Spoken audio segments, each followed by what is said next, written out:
are coming true, especially for me. And the reason is clear, because you are here. You're the nearest thing to heaven that I live. I'm on the top of the world looking down on creation, and the only explanation I can find is the love that I found ever since you've been around. Your love put me at the top of the world.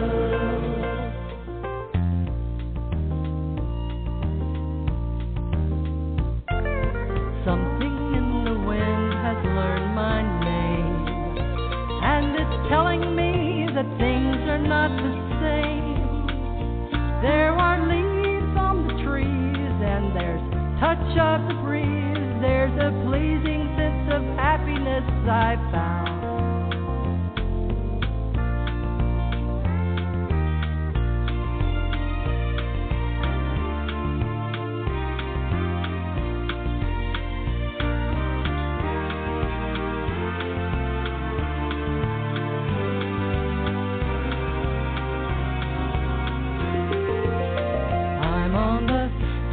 The world looking down on creation, and the only explanation I can find is the love that I found ever since you've been around.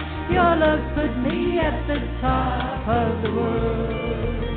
I'm on the top of the world looking down on creation, and the only explanation I can find is the love that I found ever since you've been around. Your love put me at the top of the world.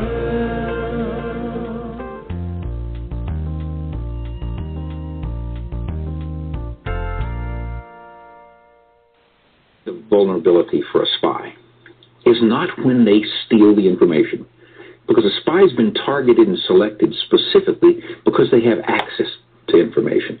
The difficulty in where most spies are caught is either they're caught with the information or with the special equipment they use to steal it. Consequently, the ability to hide secrets and hide tradecraft equipment becomes an integral part of a spy's training. Training taught by all intelligence agencies. Retired KGB General Oleg Kalugin. You have to be prepared to act clandestinely, in a secret way. And that means that you have to prepare in your home or in your office or wherever, places where you could hide the stuff prepared for an eventual transfer to the intelligence service. Whether this is in secret writing,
This is TJ Morris, and you're listening to ET Radio.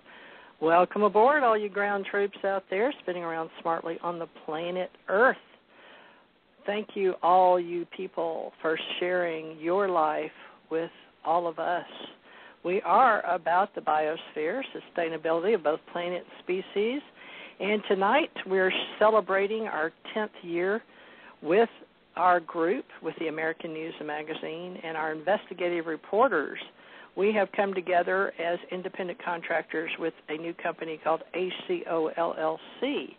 Tonight, I have my Southwest Region representative, Mr. Tony R. Elliott, who is an author of several books, and he writes on UFO Digest along with others. I did myself for 5 years, and I'm doing many things with many people, including Janet Carol Lesson and Dr. Alex Sasha Lesson, who is a PhD of anthropology in Hawaii, and Janet runs all his various websites and assists as a co-author herself of a book of Anunnaki Gods No More. And we will be discussing more about them and the future of this show. Tonight, we celebrate Agent Thomas R. Morris. Today is his 55th birthday, and we will be sharing his books, Spy Games and The Package, both available on Amazon.com. Now, we've been asked to celebrate several people tonight.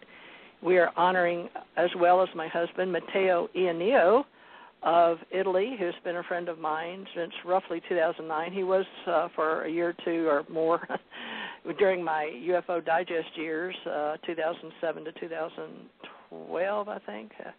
But I have placed him on our American News magazine as well as our Social Paranormal magazine, which both Tony and Janet assist me as editors. Now, I asked Thomas to come on, so we'll be curiously waiting on him. And we have someone calling in from California, which might be Denise David Williams, about Dr. John Mack's movie that she's working on, but I'm not sure. If not, we're going to play a piece of it anyway. But let me get my hosts that have been patiently waiting. Tony R. Elliott, are you live on the air, and can you hear me now? Yes, I can hear you, and I'm most assuredly live. Welcome aboard there, Tony R. Elliott. We'll be discussing more about all those things that we have for our talking points as soon as we visit with the birthday boy today. Let me get Janet Carol Lesson on. Janet Carol Lesson, you are live and on the air. Can you hear me now? Yes, I can hear you, and I am live as far as I know. I could be dead. How would I know? But I'm live, I think. Maybe an illusion, right? I am. We're going to discuss that tonight. All right. Hey, that unknown number might be Steve Omar. Okay. Yes, Steve Omar is here, too. Steve Omar, the Maui UFO reporter, is live on the airwaves, I believe. Hi, Steve. Can you hear me, too? Hey, how are you doing? Wonderful. I'm excited to have you here with us. We've got many things to discuss. We have a talking point to line up from the local, state, regional, country, and world, but I would like everybody to stand by, hold your tongues, and we shall be back with you in a moment. I'm going to, if everybody can be very aware that they're online and being recorded on this very special day, I will get back with you, Steve. Okay, hold on, because he's got a lot of noise in the background. All right. I don't hear any noise from Tony or Janet, so I'm going to leave them live on the air to ask questions, but only after we allow my husband to do his intro and talk about spy games. Thomas R. Morris, you are live and on the air. Can you hear me? Yeah, I can hear you. All right. Happy birthday to you on the 55th anniversary of your birth. According to the date that we are given, you were born officially in Body, Mind, Spirit on 5/16/1959. I would like you to introduce yourself, your name, where you were born, where you grew up, and give us a little rundown, please. But Janet, Tony, and I are here to support you tonight, and then we'll probably let Steve or Janet or Tony ask a question or so before you leave. I know you said you couldn't stay but a few minutes, so go ahead, Tom. Give us an intro, please. Well, my name is Thomas Ray Morris. I was born in Lafayette, Indiana, in Tippecanoe County. I was raised in the hills of Kentucky. I got my education from the College of Hard Knocks. I joined the Army. When I was 20, I killed my first man before I was 21. I spent almost 14 years in the Army. I was wounded twice, been in combat 4 different times in 4 different countries. And now I'm all crippled up and can barely walk. That's the whole thing in a nutshell. All right. And your books are Spy Games and The Package and Taken Up. And Janet and I are here with Tony to celebrate these books and to get more of them accomplished, hopefully, in your lifetime. Well, that's the 3 that's published. I got 15 more that's never been seen. Well, we hope to get those done, sweetie, in your lifetime. Now, we started this with the spy. I don't think you were on to hear that about the spies and how they keep. Would you like me to play it so you can hear it one more time, or information on the spy? Or would you like to share some intel with other people about you was telling me that you wanted me to talk about investigations. Yes, please. That's fine. I was sent to Paris, France to meet a operative, a French operative, and pass something along to them. When I got there, the French operative was gone. It disappeared. Well, when I contacted my boss, which for some reason I don't know why they call it your handler, and I told him that this French agent was missing and told him the name, and he got real quiet. And that's when I found out that this French agent was his granddaughter. And George was English, and he worked with the French underground and the intelligence field during World War II. He worked with Scotland Yard and I can't think of the name, Pole. Interpol. Yeah, Interpol, and then he worked for the CIA, or military intelligence.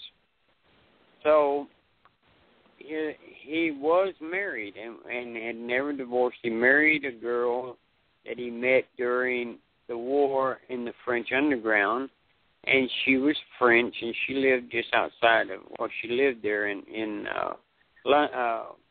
Paris, and but they never lived together. He couldn't give up the spy business, and she couldn't live with it. So they just kind of lived in 2 different countries. Their daughter, the only girl, was killed in a car accident several years earlier, very much earlier, and the grandmother raised the granddaughter. And George would see her on special occasions like Christmas, and they celebrate Easter over there, the rising of Jesus, the second rising. Anyway, so I had to find the granddaughter. Now, the granddaughter, her apartment when I got there was full of police, and there was 2 dead Soviet agents in the living room floor, and his granddaughter was gone. So she went underground because she knew the Russians was after her for some reason. She didn't know why, because I hadn't passed it to her yet. I was supposed to give her some information to pass along, and the Russians didn't want it passed along, and they thought the transaction had already taken place, and they went after her. She ended up killing both of the agents and escaping. and I had to find her. So that took a little bit of time, especially I was in France. I wasn't real familiar with France as I was Germany or England, and I didn't speak French fluently. I had a working knowledge of French, but that was about it. And I couldn't read it at all. So all the signs on the highways didn't mean much to me because I couldn't read them. So it was very difficult to find her. I did find her after about 3 or 4 days. I just took a chance and went back to the little village about 100 miles north of Paris where she was raised. And they still had a chateau there, a small house. And she was staying there.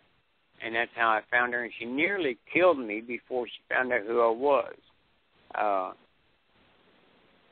And when she found out her grandfather had sent me, well, everything was cool. And she called her grandfather and confirmed it and all that good stuff. And then we got the information where it needed to be. And she stayed in France, and I went back to Germany. It did take, London got to taking about 4 or 5 days a month and going to France to see his wife and his granddaughter. So good did come from it. George was a real good man, and I was glad that he had got back and made peace with his wife and got to see his granddaughter more often. But that was one good investigation. Then I had another one. A young soldier was killed, shot, matter of fact, on military installation in Wiesbaden, West Germany. And I was tasked to find out who killed him. I had already worked for the intelligence people with Wolfgang, a known terrorist. So they asked me to look into this shooting. I'm the one that found the body. He was shot close range with a pistol in the middle of the night. It was snowing, and he was on the shortcut trail from the front gate to where I lived in the barracks. And the snow came after he was killed, and well, before and after. And the body was covered up with snow, and I tripped over it. And that's how I found the body. And, of course, it took all night to get the MPs there and get it all processed and all that good stuff. And then I was tasked to try to find out who killed him, which I did find out. It was an American lieutenant that shot him.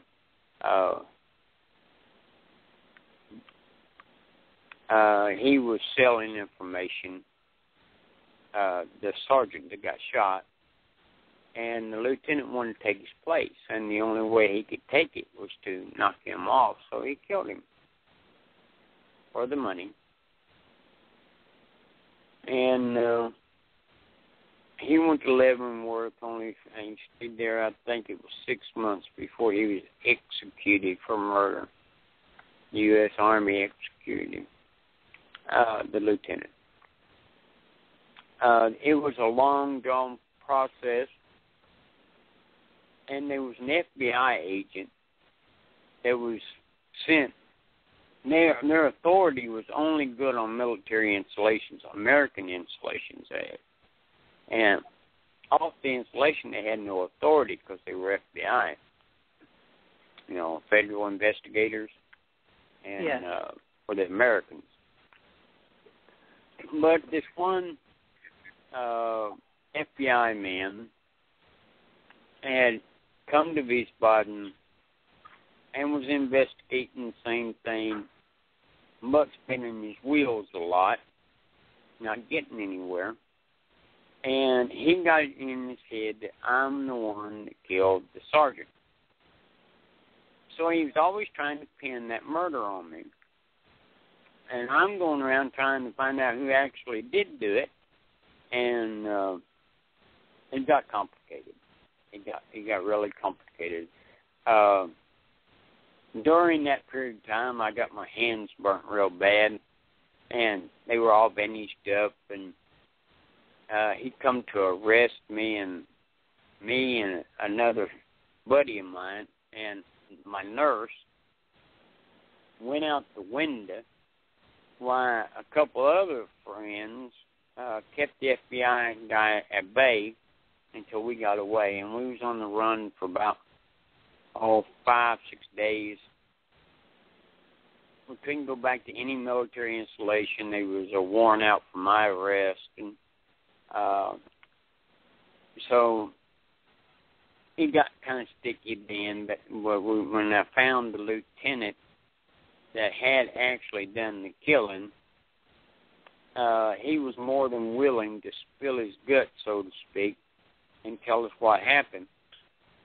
And the guy told him that if he wanted to sell information to him, he had to prove to this guy that he was serious. And the way to do that was to kill the guy that was feeding him information right then. That way, see, he got rid of a liability and got a lieutenant instead of a sergeant. He come out like a rose. So he kills the sergeant.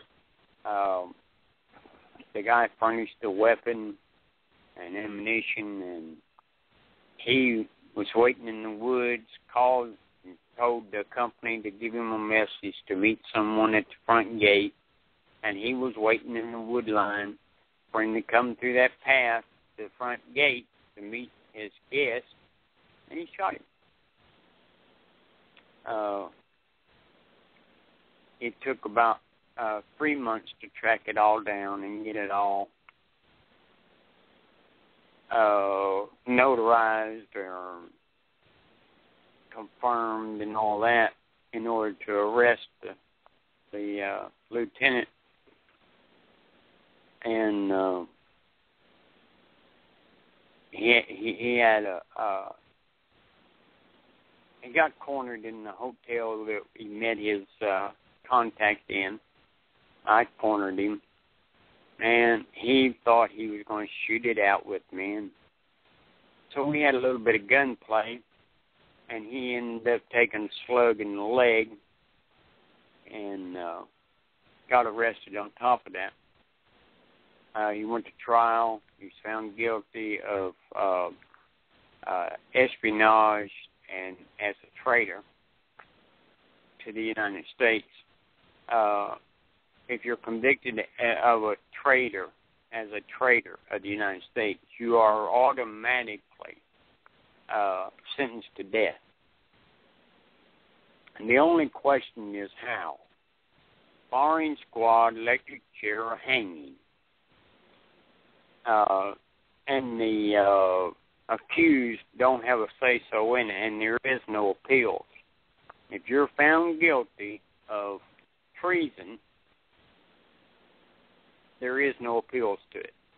That's it. You're on death row, and it don't take them 6 months to kill you. It takes them 3 days. From the time the trial ends, 3 days later, you're a dead man. They elected to electrocute him instead of hanging. In the U.S. Army, hanging is still practiced. As a matter of fact, there's a sergeant major stationed in Germany, and that is his job. He is the federal U.S. hangman. And he has to take tests every year to show that he knows what he's doing and how far off of the ground do you hang a man that's, how tall he is and how much he weighs, and or how much of a drop you have to have in order to break his neck. Because you don't want him hanging there choking to death. You want to break his neck and make it quick as possible. And that's one unique MOS the United States still has. And another one I always thought was unique was a two-hole punch repairman. Punch 2 holes in a piece of paper. Well, that is an MOS in the U.S. Army. Two-hole punch repairman. I always thought that was kind of amusing. Okay, anything else? Well, would you like... It's your birthday, and we've got several people. And, folks, if you're in the queue and you are watching your minutes and it's not time for your part of the show yet, please know that be patient, or you may hang up and listen to the show online and call back. But we will have your part of the show if promised by me or Janet. And there's many parts that have been asked to be included in tonight's show because we're airing live on the air as investigative reporters tonight. And I don't know any better way to do that than to introduce my husband, which has 13 years of full-on investigations. I'm older than him by roughly 7.5 years, trained prior to him with some cases in and out of country with FBI and other different groups, like he mentioned. We call them the alphabet soup. We are no longer in that position.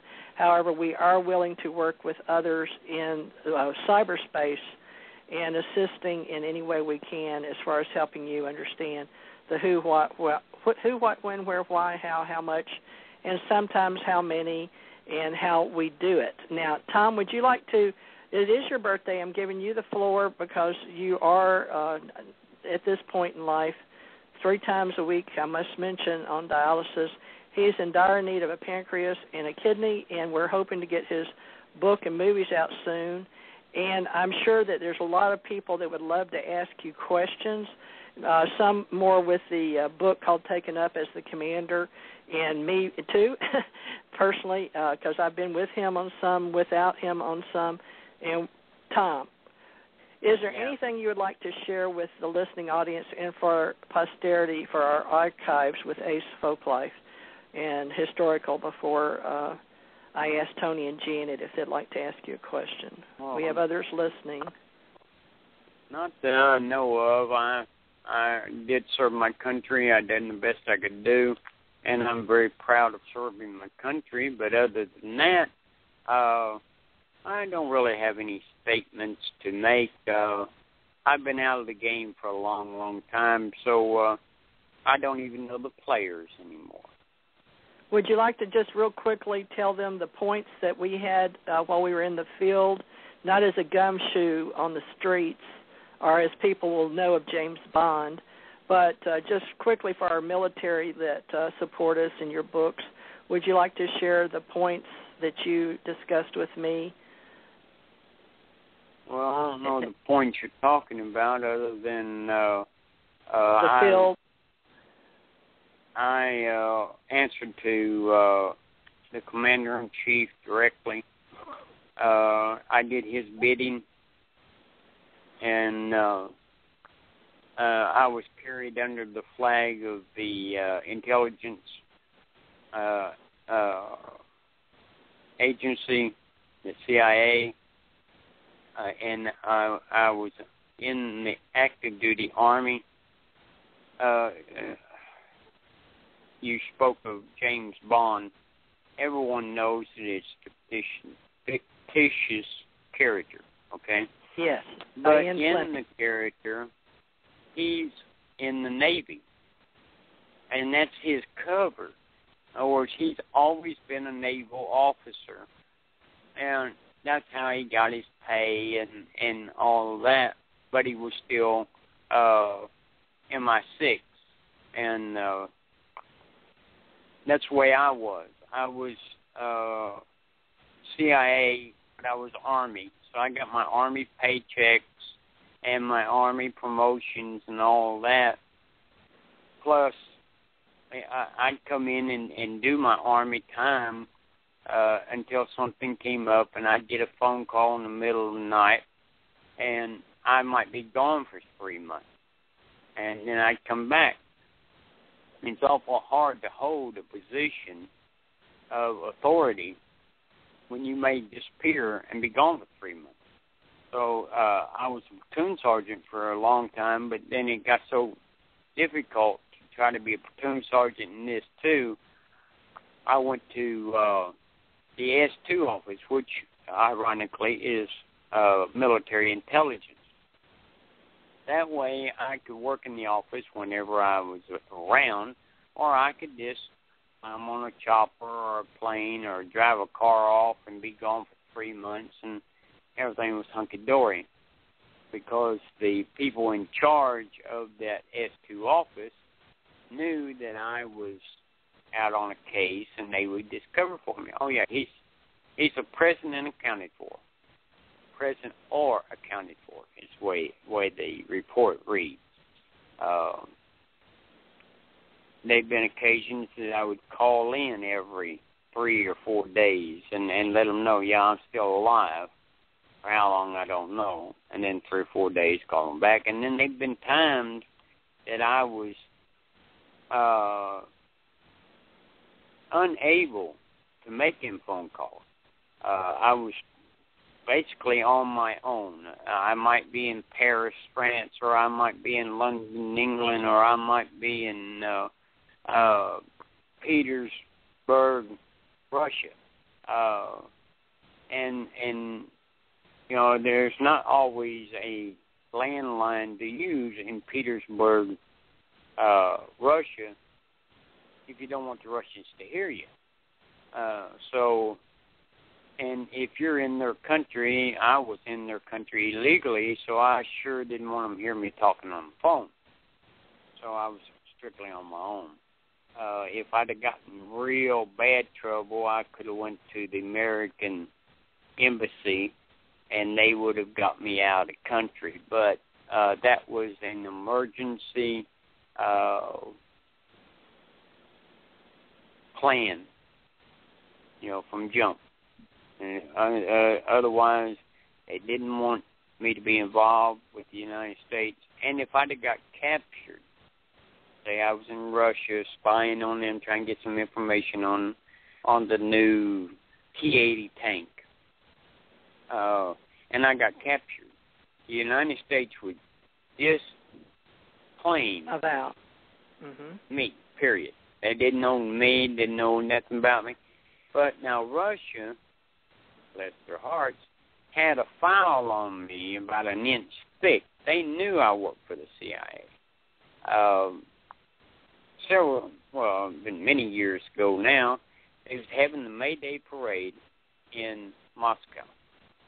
So I put in a request to go to Moscow for the May Day parade. I sent it to the United States. Next day, it came back approved.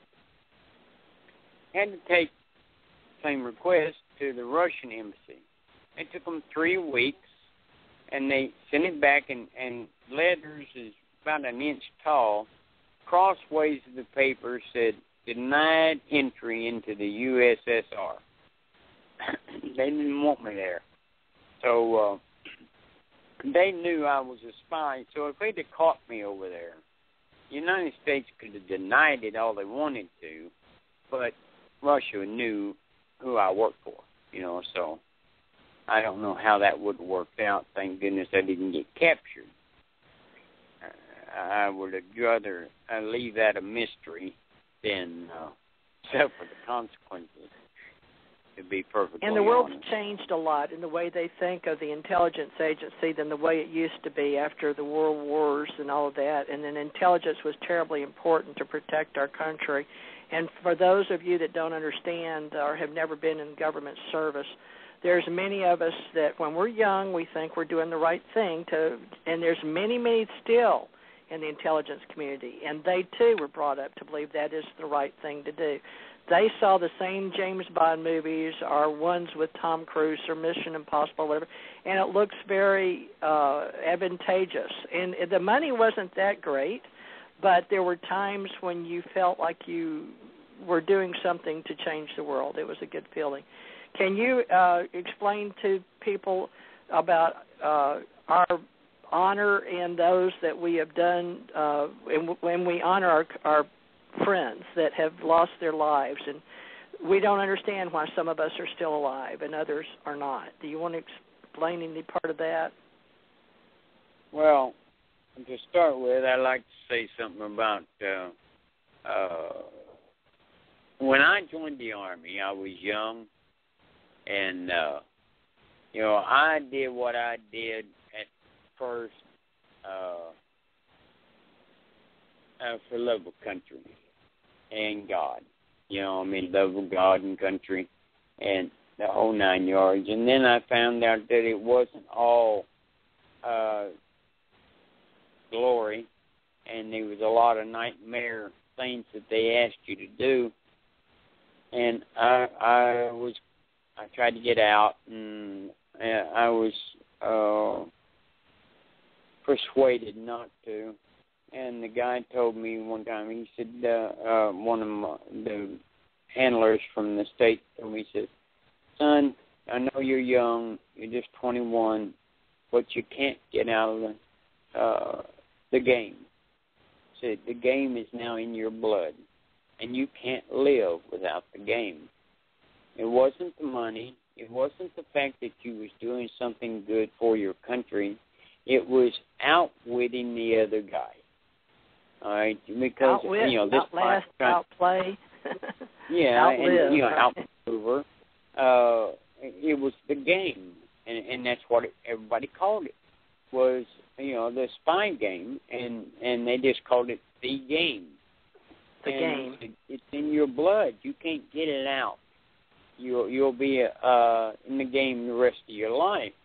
And for the most part, he was right. Up until the last 3 months that I was active duty, it never crossed my mind to stop.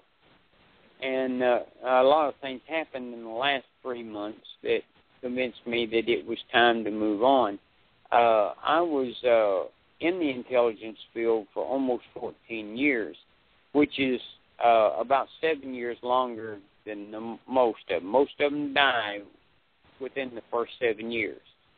The kind of operative that I was. And I survived 14 years, and then I got out and still am surviving, and that's 30 years ago.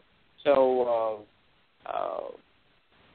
I was an exception to the rule, and for a long, long time I've been very appreciative of that. Anything else? I don't want to talk about me. All right. Well, it's your birthday, and I wanted to start this show with the people that really only know of doing research or investigative reporting, but have never been in the field or never been in combat or never been out of country, never had to wonder how they were going to live from one moment to the next. And you've seen firefights, you've seen action, death, dying, destruction.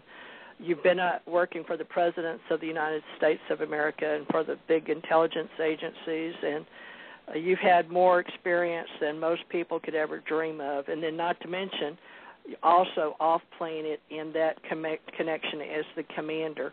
And I know that we're going to get into the last hour or so talking about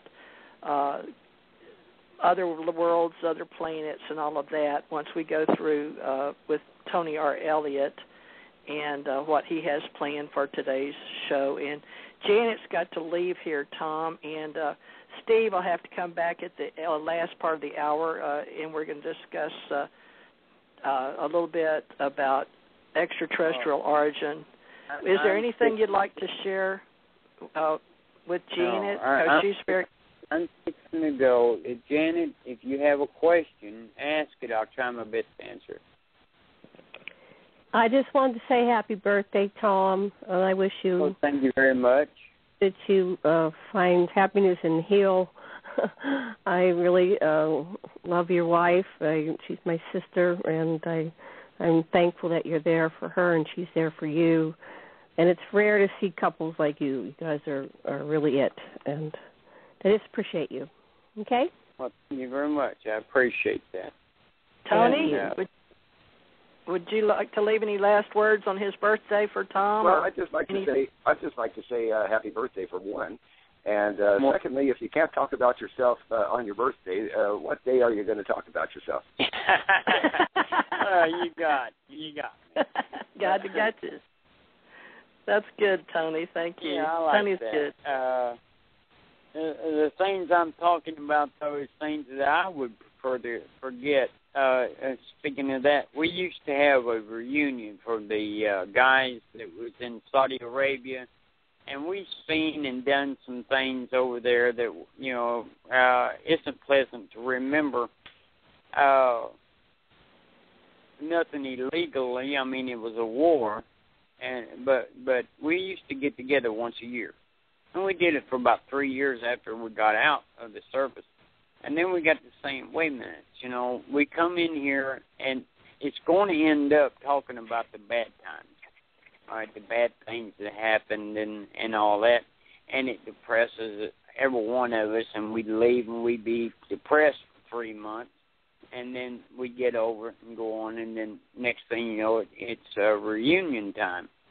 So we said, all right, this reunion thing ain't working out. So, guys, have a nice life. I'll never see you again. And that's the way it's been. You said, talk about yourself on your birthday. Well, we was talking about ourselves on our anniversary of the military, and we found that it was so depressing for all of us. I mean, we remember things, a good man dying and how he died, or a firefight that we got into, and innocent civilians got in the middle of it, and we killed as many of the civilians as the enemy did. Not because that's what we wanted to do, but because they just got in the damn way. And it gives us nightmares over it. I see a psychiatrist and a psychologist at least once a month because of my nightmares. I have really, really bad nightmares, and it's all concerning my service to the United States. It wasn't always war, okay? See, I took an oath that said, I will defend the United States against foreign and domestic enemies. It didn't have to be a guy in uniform. It had to be a guy or a woman that was causing a threat to the security of the United States. And they would call me and say, this person needs to be done away with. And I would go do away with them, plain and simple. I have, unfortunately, killed men and women, all in the name of the United States and international our security. And it doesn't help to tell myself that anymore, because at first, yes, that's what I did it for. Second, then it started being a job, just something that I did, but you can't go around shooting people and not start feeling something. If you don't, you need to turn the gun around and pull the trigger. And it got to the point that I sent him in my crosshairs, lifted the rifle up, and walked away. And that's when I got out. Is there anything you'd like to say to Colin Powell, George Bush, any of those that were... you got Purple Hearts? You got a Purple Heart for being shot and a Purple Heart for being stabbed. Right. And all I have to say to the powers to be or the powers that was is God bless you. I hope you live a long and prosperous life, and join me in hell when you die. Well, I also wanted to take this time to just thank him for his service to the country. There's a lot of us out there who believe in America that think that people that serve in the military in the capacity that he has, that they're the real heroes of today, and not some comic book hero or something like that. It's our servicemen and women that are the real heroes out there. I've known a lot of heroes. I've never considered myself one, but I've known a lot of men in the Army that gave the ultimate sacrifice. It cost them their lives, and a day don't go by that I don't think about those men. They worked under me. I was their commanding platoon sergeant and platoon leader during war, and I've seen a lot of men die and get wounded and mangled and disinformed, looking different than they did when they was joined. So, and I consider them the heroes. I knew a Samoan one time. I'll tell you this story, and then I'm going to get off and let you all have it.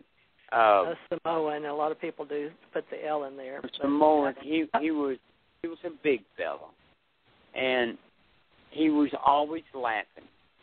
Every time you seen him, he was laughing. And when we jumped out of the airplanes without parachutes, he fell into a little crevice, and the sand is shifting over there all the time, and it got to going around him. And he would be in there, and it was up to his waist or a little above, and he was moving his arms back and forth like he was treading water. And we took half the night to dig him out, and he'd laugh. He'd get to laughing about it. But several months later, we was out on patrol, and we was ambushed. And they had us in the low ground, and they was eating us alive. I mean, it was really hot, and we already had a couple guys that got wounded. And the Samoan picked up a M60 machine gun. I don't know if y'all know what that is or not. It's a 7.62, and it fires very rapidly. And he wrapped around the ammunition around one arm and put the machine gun under the other like Rambo, and he walked out into the middle of the road, and he was just a-firing. And he shot every one of the enemy ambush personnel. He took 27 rounds in the chest from their weapon before he finally did collapse. But if he hadn't done that, and he died doing it, but and he was a true hero. If he hadn't have done that, all of us would have died, not just him, because they had us at a very big disadvantage. We didn't have no place to get under or behind, so we couldn't get shot. We just kind of burrowed into the sand and hoped the bullets missed. And if it hadn't been for him, all of us would have died that day. Instead, only he perished. That's a true hero to me. He didn't take his own safety into consideration, just his friend. And there's not a day don't go by that I don't think of him. And there's several others like that I could tell you about, but why give you my nightmares? Well, you want to mention Jack Traviakis for posterity for this show? Well, Jack was a friend. We went through basic and AIT together, or boot camp, whatever you want to think about it. And we were stationed to our first duty station together. And me and him was tracking down some terrorists, and in the process, he ended up getting shot and killed. And he was 18 years old with a newborn girl that he had never seen, just married, not 11, 12 months earlier, and Jack died trying to right the wrongs and bring in a man that had killed 100 people by putting a bomb in a train. And Jack was another hero. And like I said, there's several that I can name, but why give you my nightmares and ghosts? A lot of people don't believe in ghosts. I don't literally believe in ghosts, but I believe that if you do something to someone that you know shouldn't happen, it's going to weigh heavy on your mind, and when you go to sleep, your mind's going to conjure up this person, and this person's going to tell you what you want to hear. Oh, it's all your fault. You're the one that did it. If it hadn't been for you, I'd seen my little girl grow up. Because that's what my mind is telling myself. And my mind just puts a face on it. So Jack's standing there saying, if it hadn't have been for you, I'd have watched my little girl grow up. You got me killed. You know, and that's my conscience, I do believe. But at the time, it's like he's standing right there beside me, pointing his finger at me. It is very disturbing, to say the least. And that's why I have to see these people to help with that. And I take medications so I can sleep at night because I can't sleep without it because of the dreams. And the way it is, I can only sleep about 3 hours. And depending on the dream, it takes anywhere from an hour to 3 or 4 hours to get that dream out of my head. I can't stop thinking about it. So the military is a wonderful thing, but there is a price to pay. And unfortunately, it's the individual soldier that pays the price. And 99% of the time, a civilian that never was in the military will never know what price a soldier pays to defend his country. So with that, I'm sorry that I got on my soapbox. I apologize to each one of you. I wish you a wonderful night and a wonderful life, and hopefully I will not get back on my soap opera again. Well, can I ask you one more thing? Night. Can I ask you one more thing, Tom? Please, can I just verify that you are... As long as I reserve the right to refuse to answer. Well, we've got plenty of history on here about you working with Gus.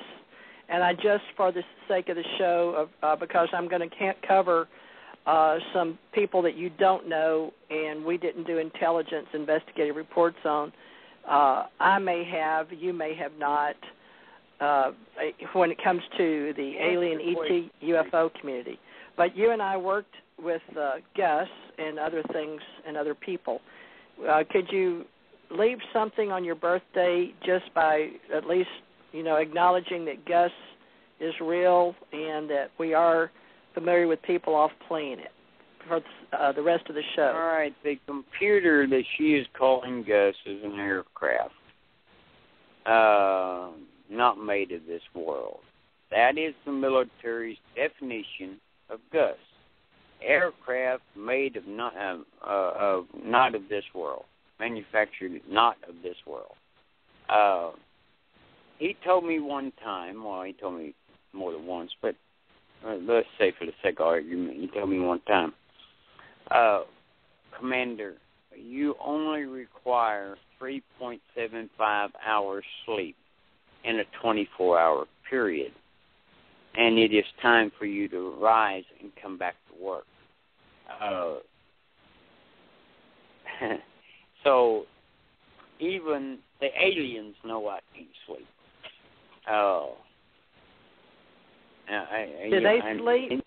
When I was there, we worked in shifts, but I needed 8 hours. I really don't know. I'm sure they did have to rest. Their period of rest, I don't know. But yes, they were they bled. They were humanoid, as everybody's been calling them lately, like human. So the human has to have rest. The animals on Earth have to have rest. So why not aliens? It just stands to reason that they have to have rest too, So, yes, I'm sure they rested. They rest so many hours a day, or, maybe they stay up 16 hours and sleep 4. I don't know what their routines are, because everybody's routine's different. And that's human, animal, or alien. When we were separated and I was working in different groups than you, on and off planet, I met, as I told you, some of the people that I worked with here in Hawaii and Oklahoma, and then you and I in Texas and out of country. Can you tell people in your own description of the beings that we would call extraterrestrials because they're not of Earth origin? No, Teresa, you're trying to rope me into staying longer. And, no. I just wanted you to... I have talked about everything you just asked several times. And I'm tired, and I got dialysis in the morning. Yes. So, therefore, yes, I'm going to call it good night. Okay, and, good night. God bless you. Happy birthday. Thank you for a nice dinner tonight and your time. Thank you for this historic occasion. Thank you, honey. Good night. Good night. Good night, Commander.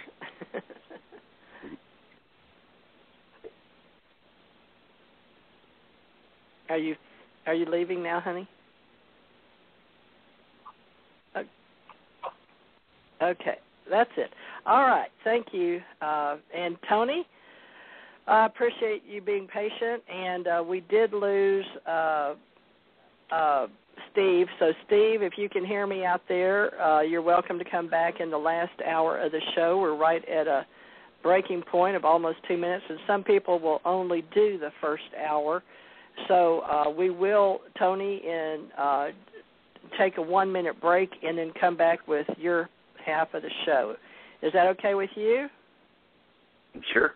No problem. Oh, great. Okay, folks, for the sake of many of our simulcasting, iTunes, many of our syndicated radio shows, I'm going to, it's right about 2 minutes, but I'm going to do a 1-minute commercial for our friends who actually pay their dues in MUFON, and we will start the second half of the show with Tony R. Elliott in our ACO, Authors Club, with his wife, Bonnie Lador Elliott, and he'll catch us up on all the news at all the levels.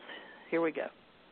The Mutual UFO Network was established in 1969 as a nonprofit volunteer organization dedicated to the scientific study of UFOs for the benefit of humanity. MUFON's goals are to objectively investigate UFO sightings and collect the data in the MUFON database for use by researchers worldwide, and to educate the public on the UFO phenomenon and its potential impact on society. The Mutual UFO Network is recognized as the leading UFO research and investigative organization on the planet, thanks to MUFON's vast network of dedicated volunteers, like-minded individuals who share the same interest in being part of a group that has brought UFO investigations into the new millennium. Are you interested in becoming a member of MUFON? There's never been a better time to join the network.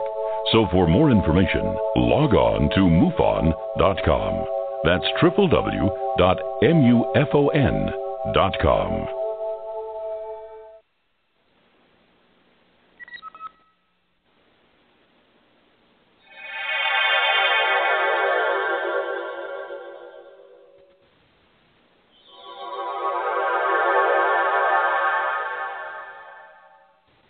Okay, we're back, folks, with the second hour of our show. We'd like to thank Thomas R. Morris, author of Spy Games and The Package, both available on Amazon.com, Barnes & Nobles, and Lulu.com.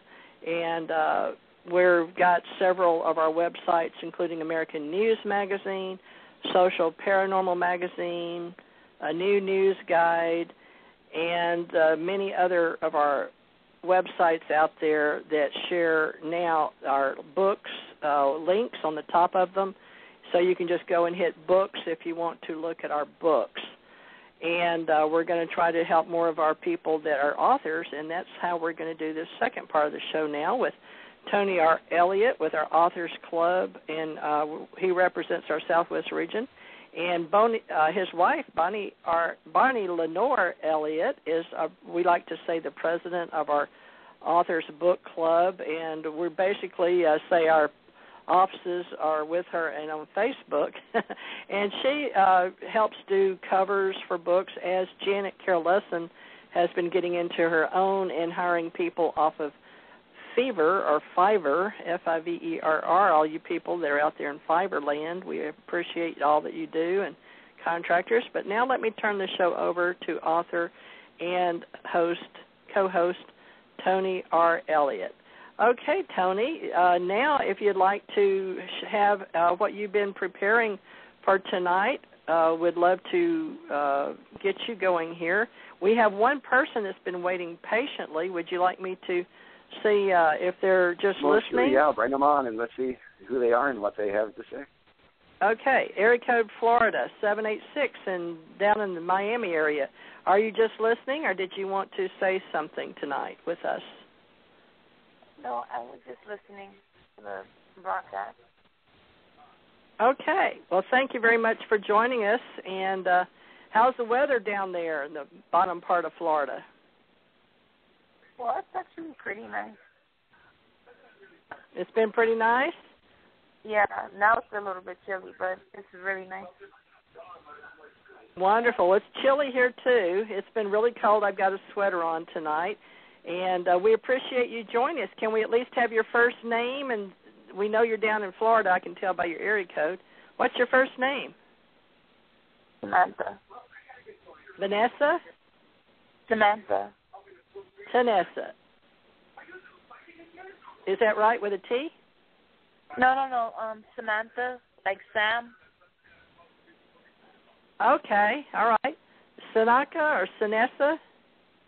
No, Samantha, as Samantha, regular spelling, Samantha. Okay, well, thank you for joining us tonight, and we'll continue, and we hope you come back. So thank you for supporting Florida down there. We appreciate it. Thank you so much. And we'll be back, let's see, I don't know, I think we're doing Sunday and Monday and Tuesday. Thank you so much. Come back and see us, okay? We'll continue. Okay, Tony, over to you now. Would you like to start the second half of the show? Tell us how you and Bonnie are doing, and go on, and we'll go through the various talking points we discussed earlier. We're doing pretty good. She's busy as usual, as you well know, all the time. And the weather down here has been kind of vacillating all the time between being tropical, and then it drops down into the 40s at night, a couple of days, and then it'll come back up temperature-wise. Right now, we're in recovery as far as cooler temperatures are concerned, so we're going back up temperature-wise now, and we're probably going to end up to be about 90 degrees tomorrow. But it's been a roller coaster ride weather-wise here, and we had some pretty good storms a couple of days ago, and really dumped some rain on this town. I mean, the best we got was 3 inches in the area where I am, and other parts, they got up to 6 inches. So that was a real downpour that we had only a couple of days ago. Yeah, we had some of those ourselves. Really, thunder's rolling cross country, folks. I don't know if you keep up with the weather or not, but sometimes you have to. All right, Tony. Well, let's talk about various topics now. I've been told there's so much news going on out there right now. I'm not going to mention all of it because I'm not eyewitness news at 6 o'clock at night or something like that. But, okay. We'll just anything on your mind. We'll just touch on some of the important things. It seems that anything that Obama himself has done wrong, or anything that the administration's done covertly since they've come into power, is coming to light now. It seems like they're imploding in Washington now, and it wouldn't surprise me that if Obama didn't make it through this last term of his, and it also wouldn't surprise me if Hillary Clinton won't run again because she's going to be in trouble because of Benghazi. That's reared its head over the last week or so, and they've got a Senate Select Committee run by tradecraft, and they're going to be looking into it. And he looks like a guy that's going to get out there and find out everything he possibly can about it and do as much as he possibly can about it. And then recently we had the VA scandal come up where they found out a hospital in Phoenix, they've actually had some people die because they put them on a waiting list for so long. And we're finding out that that's happening not only there but in other parts of the country as well. So that doesn't look too good Tom for that. mentioned there was like 94,000 or 96,000 or somewhere in there that, now these are veterans that have reported in last year that were homeless. How many, honey? 64,000 because when he calls in to the VA. That's not surprising at all. That's not surprising at all. Homeless in January alone? That was in last month. So those are just the ones that report in, not the ones that don't report in, just the ones that report in last month. We've also got something called Operation American Spring 5 that's going on at the moment in Washington, D.C., which you'll probably not hear very much of on the national news, but it's a big gathering of patriotic Americans on Capitol Hill that want to make a difference and want to get rid of the current administration. So that's he currently said going to tell on. you that was 54,000 folks in January.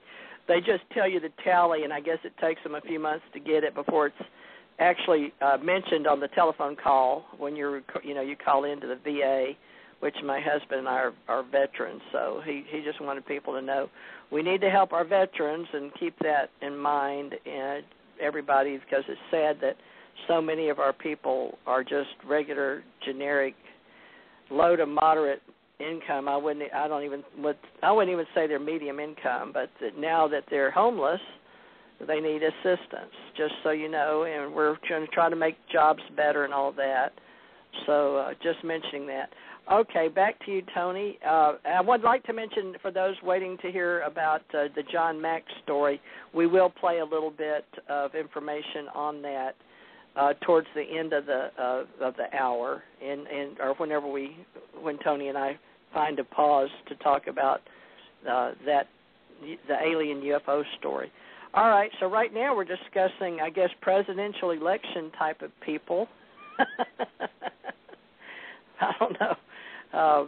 Would you say that you know who the Democratic and the Republican people are going to be nominated in 2016 or not? Well, personally, I've been calling the election, and this is once they get their candidates in line. Once they get through the convention and everything. I pretty much been calling it 100% right ever since Reagan. But this time, I'm a little unsure of who's going to be the Democrat side because, like I said, because of this Benghazi situation here.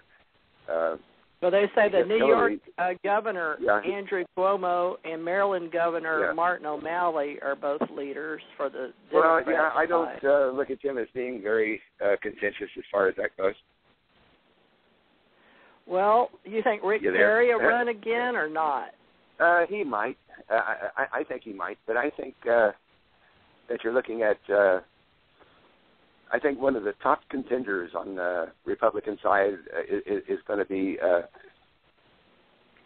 Rand Paul. I really do. I think he's made a lot of headway. He's really coming up there, and there's a lot of people that support him. And I think that he's probably going to be the person that you're going to be looking at on the Republican side that's going to be running. Rand Paul, Joe Biden, and Rick Santorum are three names I've heard against Hillary Clinton.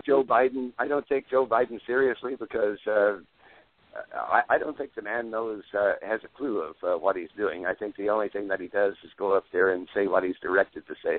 I'm sorry to say that, but I think he's just a mindless drone that only does what he's told to do. Well, do you think that the president's wife, being an attorney and in the White House like Hillary Clinton, has a chance? Well, now, you know what? That is a possibility there because Are we ready for a woman in the White House? Oh, yeah, I think we are. I think we were last time. I think the only thing that threw a monkey wrench into that was we had a black man running for president. And, he was charismatic, and he had the right answers to every question that everybody wanted. Well, he got the internet community. He got cyberspace and the college university he was involved. He was internet, got elected by the internet, basically. But what he I'm was saying the is first internet he had just president. about everything. He had just about everything that was necessary to get elected, and when he did, and that's why he's in the White House right now. President Barack Obama, elected to second term, and I think from the promises, and my mother was alive in his first term, and she knew, watching Oprah Winfrey, Mother predicted that he would be the next president. Yeah, and he was. But I can safely make a prediction for this, the upcoming elections in November, and I can safely make a prediction for the elections coming up in 2 years, and that is that the Democrats are in serious trouble, and it would take a miracle to get Democrats elected into hardly any seat in the House and Senate, and so I think we're going to have a majority of Republicans come November. And well, what as far about as the independents? Did the independents, the Third and the Libertarian Party, and those there needs to be something. That's true, separate. but I don't think most people in the United States take a third party or a third person very seriously. Everybody always looks at the Republicans. But there's true because of the programming of the extreme right or extreme left, blue. But if we could do two parties, two independents, not so blue and not so red, sort of the middle. Well, that would be wonderful, but I think we're a few elections out before that's going to happen. You think the gray hats just aren't ready? The independent voters? I think, they're up and coming. They're up. Yeah, that's what we've people. had That's so what many most people. That's what most people do. You know, they vote in like they voted in the Democrats this time. You know, and so they're all. Everybody's getting sick of the Democrat policies and everything else that's going on right now. And so what they're going to do is when the next election comes up, they're going to go out and vote Republican. What most people don't realize is nowadays there's not really that much of a difference between Republicans and Democrats. Everybody and they've switched through the years. They have switched. Everybody that gets elected though seems to have. Yeah, they do. But what I'm saying is everybody that gets elected seems to have the same agenda. They seem to have this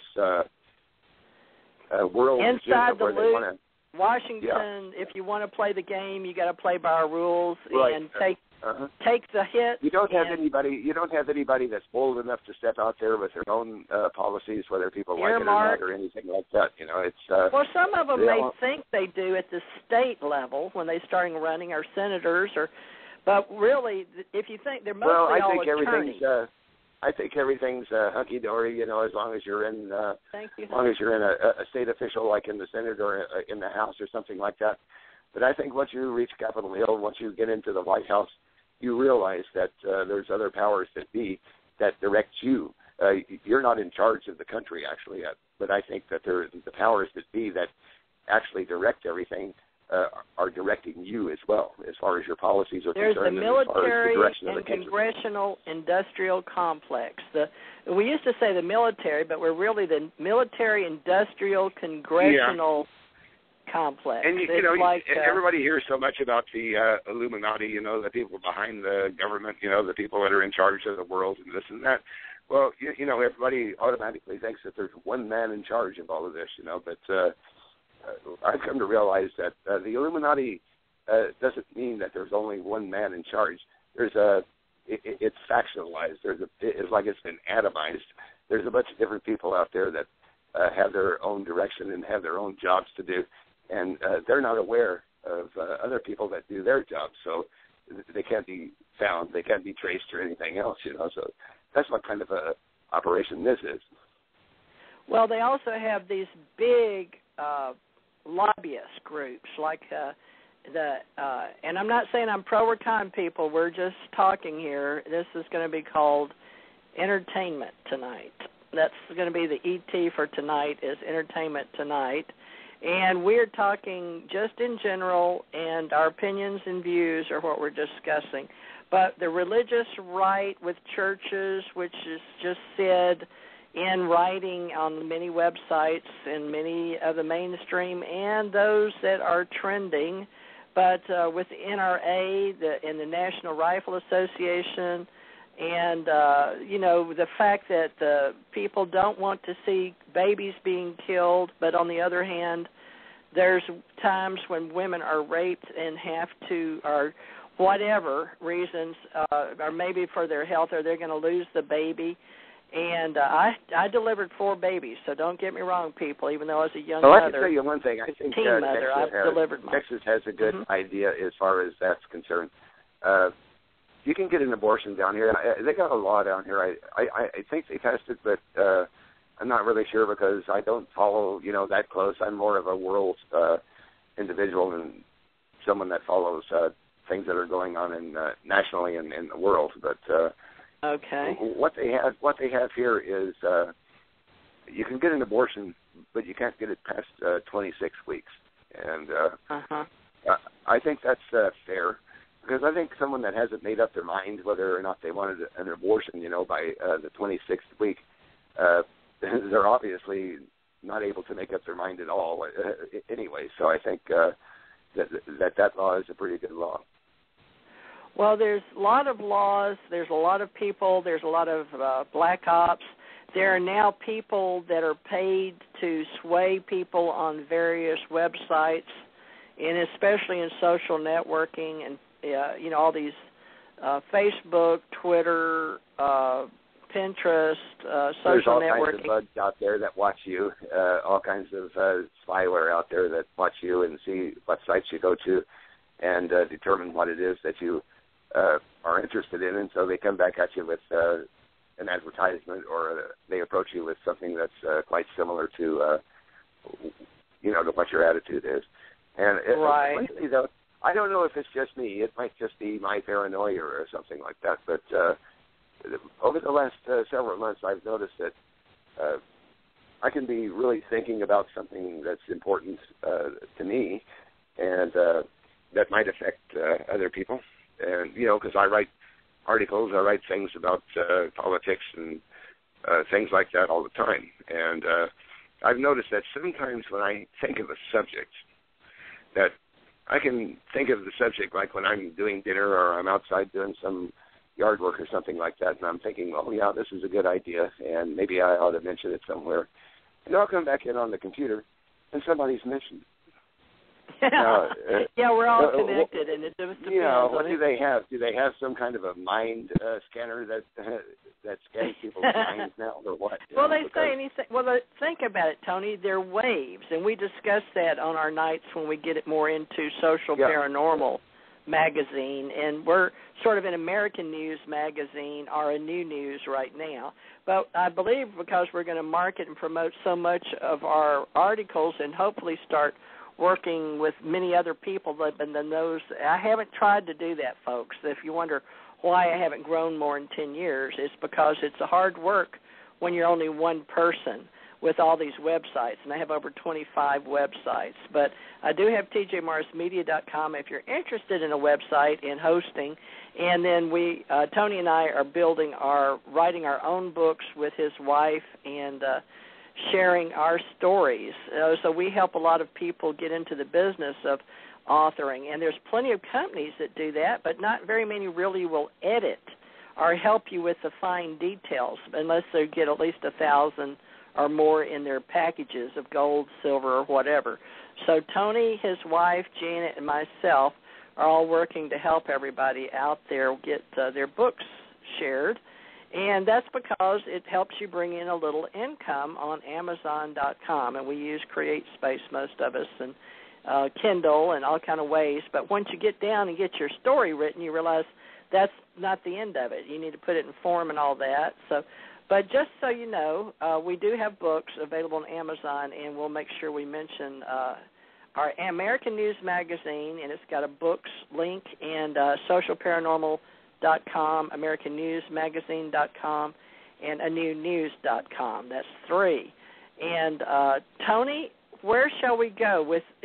I just want to mention while we're on this part of the show, Tony, Electoral College reform faces public backlash. Now, the Electoral College, when we start voting, and it's done by state, have you had a chance to research the Electoral College votes? Well, I've always thought that was unfair. I've always thought that, if we're going to have people go out and vote for the President of the United States, I think that that should have been done away with years ago. And I think that we should I do tally too. up. I think it should be one vote. I think we should tally up all the votes for each individual, and the one that has the most votes goes to the White House. That's my take on it. The current system awards electoral votes on a state-by-state basis, folks. And in most cases, the winner takes all is the model that awards all of the state's electoral votes to the winner. I think it's time we do away with the Electoral College. I think it's far outdated and probably never should have been implemented in the first place. And I think that the popular vote should determine the presidency. Well, the Democrats usually get superior numbers in the urban areas, the farm areas, and yeah, I think we have a unique Republicans. I think we have a unique situation that's going to go on these next two elections, though. I don't think, I really honestly don't think that if a Democrat that was running for the House, Senate, or presidency over the next 2 years will be able to buy their stuff in the White House. I think because of the Obama administration and the things that they've done and the policies that they put out that people absolutely can't take, like Obamacare, I think that any Republican that's running is going to win. Well, according to the Washington Post, I think we're going to get about 90% Republican. Yeah, go ahead. 90% what? I think we're going to get a 90% Republican vote in both of these elections. Well, according to the Washington Post, had in the 2012 election, according to them, if the plan had been in place for the way that we did electoral votes, etc., Romney would have won 12 electoral votes to Obama's 6 in Ohio alone. And similarly, 9 of Virginia's votes would have gone to Romney, leaving only 4 for Obama. So there's political risk with all these electoral votes. And there's also earmarking when we go into the Senate and the House, the Congress.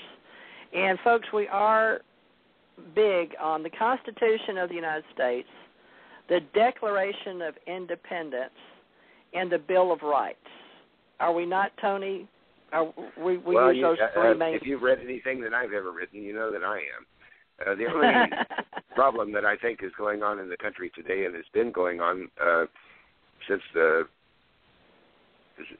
George W. Bush won office, is we went to electronic voting. I think there's, since we're in electronic voting. Yeah, those can be tampered with. Yeah, I really honestly think that there's too much room for tamper there. There's too much room for manipulation.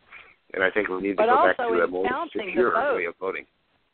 How, you have 3 people sitting there, and if they're all paid off, then anything that we have. And I call everybody's attention to the midterm elections when George W.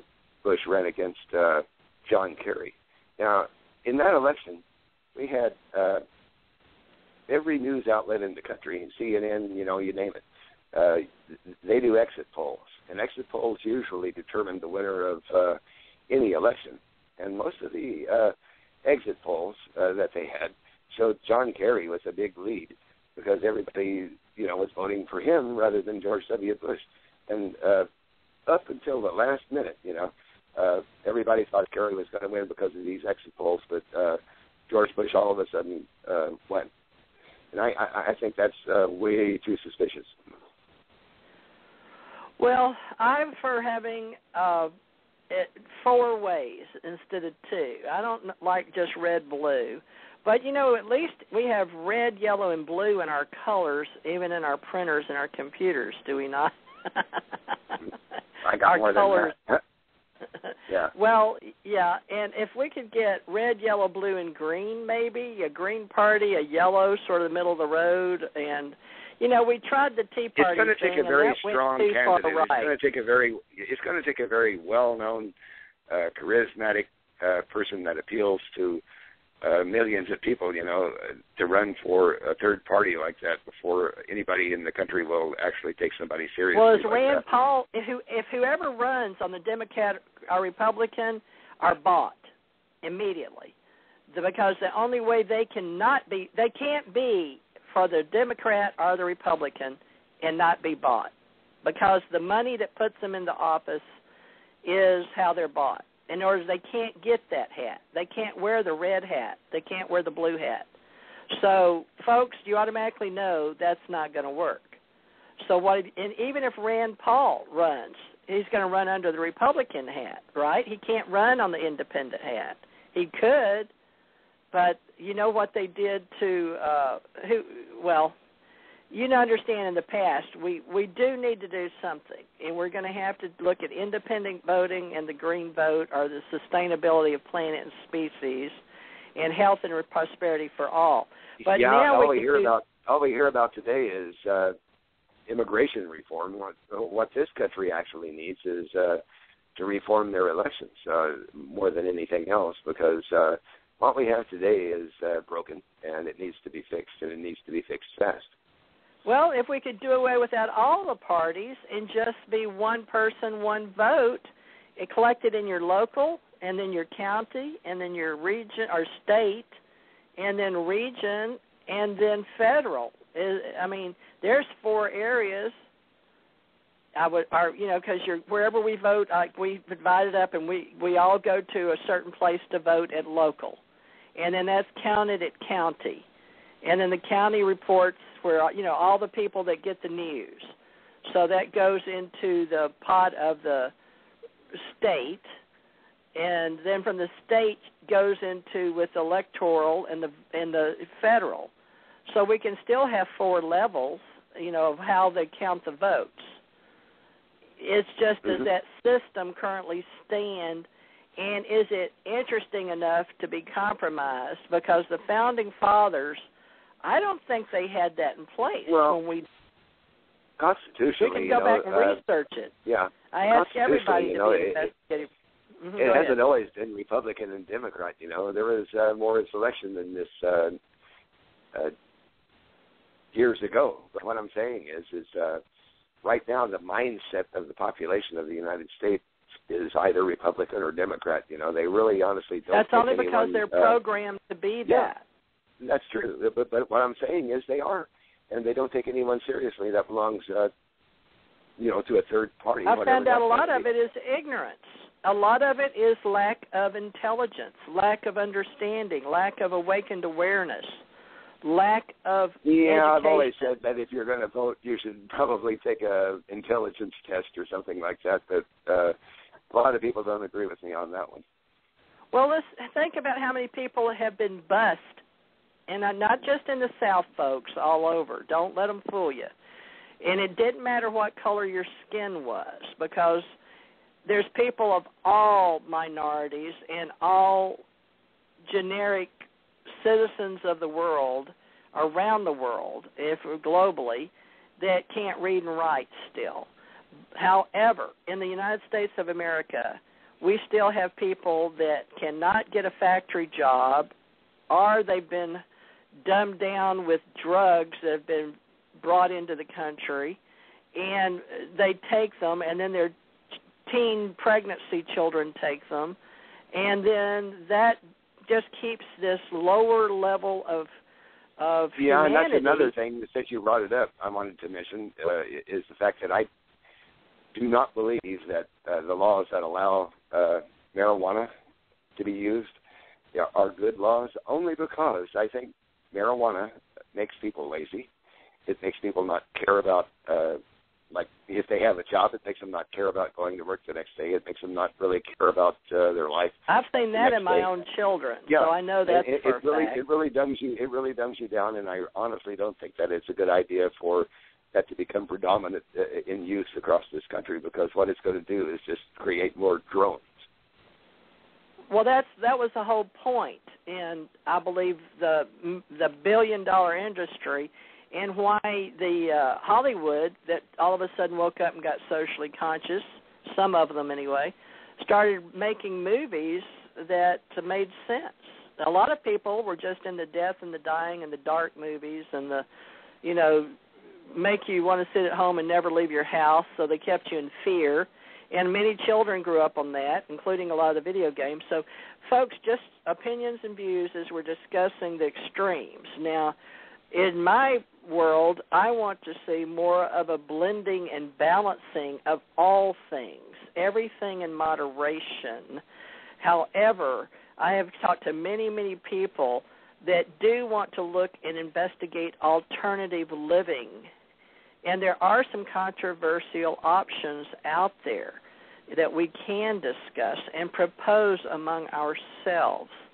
And in investigative reporting, we like to look at everything and try to be unbiased about everything. But at the same time, don't expect us as investigative reporters to sit on the fence, because at the end of our reports, we are still, even if you go to the Judge Advocate General of any company, corporation, government, institution, and you have your own investigative reporters or your own investigators inside, whether you're corporate level, investigator, gumshoe out there, private investigator, legal investigator, if you're working under the auspices of your local governments, it doesn't matter. The fact is we're still going to have our own opinion. Now, when you write up a report, you're still at the last paragraph in the JAG reports, which you see JAG on TV, JAG, Judge Advocate General. We have them even in all these other NASA, all these other groups in the military and out of the military. But at the last, it is my opinion that you may start out on or about the date and time and then mention all the facts, right? And at the last, you're still going to have your own opinion. So just so you know, we honor each other's opinions and points of view in our entertainment industry and broadcast media, at least between my people, we're our independent contractors. And Tony on many times has said, Teresa, we're not holding you responsible or your company or your broadcasting for my opinions. Right, Tony? We still have opinions. Well, that's what I say. My opinions are my own, and they're not that of anyone else associated with this show or associated with anybody else. They're entirely mine and mine alone. And mine, too. And, I treat everything I do as a separate entity. But, folks, we're interested in your points of view and your opinion. And don't be ashamed or shy or embarrassed. If we don't know something, we're all allowed to think ourselves stupid sometimes. I do a lot. And I'm like, but we're entitled to make mistakes. That's a lot of the problems that we face in this country today. A lot of people, they don't want to admit that they're wrong. They don't want to admit that they're wrong about a certain topic that they're interested in or that they've supported all this time, and all of a sudden, they might find out that, well, all of this time I've been supporting this and it's wrong. But rather than admit that they're wrong and go the right direction, what they're going to do is continue on in the same direction that they're in because they're not going to admit that they were wrong, because it would be in their opinion, it would be too embarrassing to them. Well, let's go into the cosmic consciousness, spirituality, and metaphysical portion of this show. For many of them still are interested in our Friday night, and when we encourage people to share their personal experiences. And I know that Steve is our Maui UFO reporter, and I don't know if he can hear us now or not, but Steve, if you'd like to call in and share your information, or we can catch you on another night. He only has so many minutes, and he listened to Tom for about 20 of them, and then he had to go, and Janet had to go because Janet had another show to do. So, Tony, we're in the last portion here, and I didn't really, ask anybody else to come on tonight, but you want to let me play something here and let people hear it about John Mack. Denise David Williams got in touch with me, and then we can talk about the Italian, the international level. But we can talk at the federal level. She's in L.A., Los Angeles, California. Her name's are you familiar with Denise? She's the president and producer with Make Magic Productions. Do you know her on Facebook with us or not? I don't know her on Facebook like that, but I am familiar with the name. Okay. She has a campaign to promote a movie about John Mack. Now, are you familiar with John Mack? I can't say that I am. I wasn't either. Okay, let me play this, Tony, and I'm going to turn my volume up so you can hear it. I told her, she asked me on my Facebook, she's a Facebook friend, folks, out in L.A. I have a lot of producer friends in the movie industry, and Tony and I represent authors, copywriters, and editors, and we also represent art, culture, and education. And so we wear many hats when we're talking content on our websites. And Tony's one of my editors with our groups, and I am the administrator, and we're talking in cyberspace, internet, and websites. And if you'd like to be an owner of a domain and a host, please go to tjmorrismedia.com and choose one. But in the meantime, we're just going to say in our social networking groups, and I have many, this is one of the girls that asked me to share something, and I'm going to just tell you her name is Denise David Williams, and she's working for Dr. Mack's family, John Mack's story. She wants to put it on the screen. He was a graduate of Harvard. And just for the sake of you listening, this is a little bit on her video, and it's available on my Facebook pages, and I believe I made a Dr. John Mack on tjmorris.tv page. But, Tony, if it's okay with you, then I'm going to play this, and then we can talk about it. Is that okay? Yeah, go ahead. Go ahead. Okay, let's go into this portion, and hopefully, folks, will get into some more this week on this and have her back. Let me get all my buttons pushed here. Let's see. What do I do? Okay, I turn this button up. I'm used to having engineers, folks, with Broadcast Media Incorporated, our Sunlight in Owensboro, Kentucky. Okay, here we go.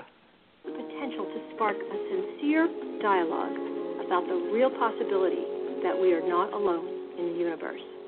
A lot of people are doubting, wondering, why am I doing this? But there's something I think that's truthful about this and valuable. For what end are you putting your credentials, your Pulitzer, your Harvard degree, your colleagues, the science of medicine and psychiatry on the line like this? Because there's something truthful that this several 100,000 million people are telling that I don't understand, that I think can expand us to some... How? Because it can tell us that there are other intelligences at work here that we can't fathom, that is an authentic mystery that we might grow to. I don't know the purpose of this. It has something to do with opening up our consciousness, perhaps creating some new form evolution. I don't know. Well, are they spiritual beings as you see it, or somewhere across between? Well, we wanted to have it one way or the other. You know, yeah. It's not so it's like not that simple. But it's what seems to be the case is they come from some other domain, some place, maybe not another star or maybe from another dimension, but they manifest. They show up here in our physical world.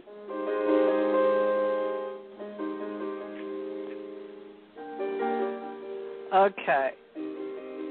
It was 10 days before John Mack died. He told a friend, if anyone asks, tell them I'm not crazy. Help us make the movie. John Mack. He died, folks. And please contribute. Go to our campaign at johnmackmovie.com and contribute. Even $10 would be helpful. Think about it. We want to get this movie made with Make Magic Productions. And that is a true story of Dr. John Mack about aliens, abductions. Was he a hero or a heretic? And this friend on Facebook, Denise David Williams, is a producer and president of Make Magic Productions.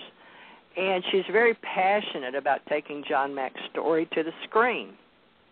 She's been on a journey for 7 years now, and she just got in contact with me today. She's been researching and interviewing Dr. Mack's friends and family, and she's had a very uplifting awareness about something that has been heavy and we haven't wanted to face in the past, whether it's people that are alien abductees or people like myself that's called an ET contact experiencer, where we're two sides of the same coin. Wouldn't you say, Tony? Let's get into this.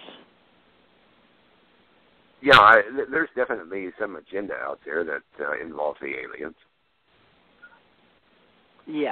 Yeah, there is, and that's why I had Tom. Yeah, I honestly think this has been going on since our first atomic test.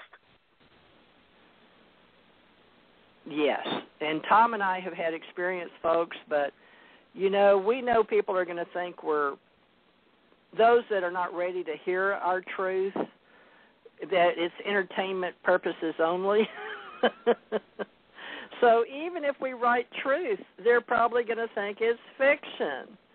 And Dr. John Mack was willing to step out of the box, out of the matrix, and talk about things that other people didn't want to talk about. And there's been plenty of people that have been doing this since 1940s, 30s, 40s. And you remember the Orson Welles deal. We've used it enough as an excuse. So now I've worked in, and this is how Tony and I met, on UFO Digest in Canada, not America, on UFO Digest. That's a Canadian website called UFOdigest.com that was started by Dirk Vanderploeg.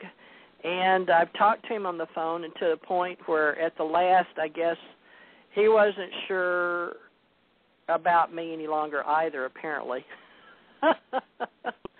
And I'm not sure because I was just to give him more and more articles, which I did for 5 years. And I still market and promote him on my websites as links. However, since I've been in business 10 years now with American News Magazine, I've given a new, fresh face today. Tony, I don't know if you noticed it or not, but when you go, you probably won't recognize it. But I had a big aha come on, Tony, and I went, what better way to represent myself to John Q. Public and in the American eye than representing American culture, international relations with my company. As of April 12th, I checked with GoDaddy. I've been in business 10 years, Tony. It's time for a facelift, which I gave us one, and I had Janet look at it. She says, no, it looks good, it looks clean. So people try out American News Magazine and also try socialparanormal.com and look at our Paranormal Journey Guide, where I have placed another gentleman named Matteo Ianio, and you will see even on tjmorris.tv a page for him and what he has discovered using Google Earth on Mars. And have you, Tony, I told him he wanted me to ask for my help as well on Facebook. Now, people, I don't go to Facebook that often, and I have so many pages, and because I've had so many people over these many, many years that I have been public. And I have built up a pretty good reputation, I think. I've only had one or two naysayers. I mean, I could count 2 people on my hands in all of cyberspace that took the haters road. And they actually went away. I don't know who made them go away. The universe, God, cyberspace, Minerva, Gus. But I do know that their little information, you can still see the shell of it questioning me, but they went away. And so it came about with all the people that sort of, if you remember, people used to be debunkers and all these people that just wouldn't let the information out, whether they were information officers, disinformation officers, real investigative reporters, or just paid to debunk, or were they just getting a paycheck to make sure that nobody wanted to talk about the truth? These are things that you should all be asking yourself when you get into this alien ET UFO community. And I've had many, many websites. But I finally asked and pleaded for everybody to assist, and it actually blew up. And I think it happened over the last 3 years that Tony and I have been together, at least since 2007. We've seen the industry change. And I even wrote alien ET UFO community and the UFO industry, big business. And between MUFON and Bigelow and contracting and going out to space and all the changes, we know with quantum physics and them helping, and so many people in the movie industry, and I even went and saw movies questioning science and religion and the Da Vinci Code. You remember all Matrix, July 4th, Alien Contact, Close Encounters, all these things. And Denise David Williams worked on E.T., the show E.T. So just so you know, there's people out there with a conscience. They are called socially conscious. They care about the world and what they contribute. And if they're going to make money and have to get a paycheck, they want it to be for the right reasons. And we're still in, it's okay to make money. You know, God did not say, come to earth and be poor and destitute. He didn't say that. Did he say that to you, Tony? I don't think so. Did he? He didn't say it to me. I'm not poor, but I'm not rich either. No. Yeah. So we've got to decide, folks, do we want to be healthy and prosperous? And if we do, that seems like a lot better way than to live poor of health and poor in means and not to have enough. And we can have a minimalistic society. That's what a lot of the young kids say. They say, we don't need all the stuff our parents needed, and a lot of them want to work for nonprofit agencies. We have profit agencies and profit institutions and nonprofit institutions, including inside cyberspace. And one of the most typical stories among people that are friends of mine in cyberspace that have hardware and software companies and servers and globally, in hardware, software, such as Steve Jobs and, wait, is that right? Wait. Yeah, and Wozniak. What was it? What's Wozniak's first name?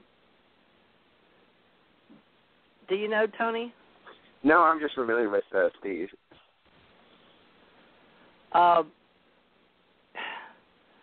The Wozniak computer. But why is he was on Dancing with the Stars, but to Wozniak computer info, history of Socrates to Wozniak. Let me just put in Job's. It is Steve, isn't it? I don't know why all of a sudden I'm going, because he called him Woz. Have you guys seen this the Steve Jobs story by chance? Steve Jobs. You know who I'm talking about, Tony, don't you? Apple? Oh, yeah. Apple. Yeah, Steve Jobs' authorized biography of Steve Jobs, if you want to read it, folks, is a really interesting and his book. But he's on he's got a couple of movies out there on Netflix. But I'm thinking of his partner. It was Steve Jobs, but I can't think of Wozniak. What's his first name? You can't think of it either? No. You have to run it through Google or something like that, Apple. the last name, and then see what comes up the first. Yeah. Well, it's on one of my... I can't believe I did this. Wozniak. Was it John Wozniak?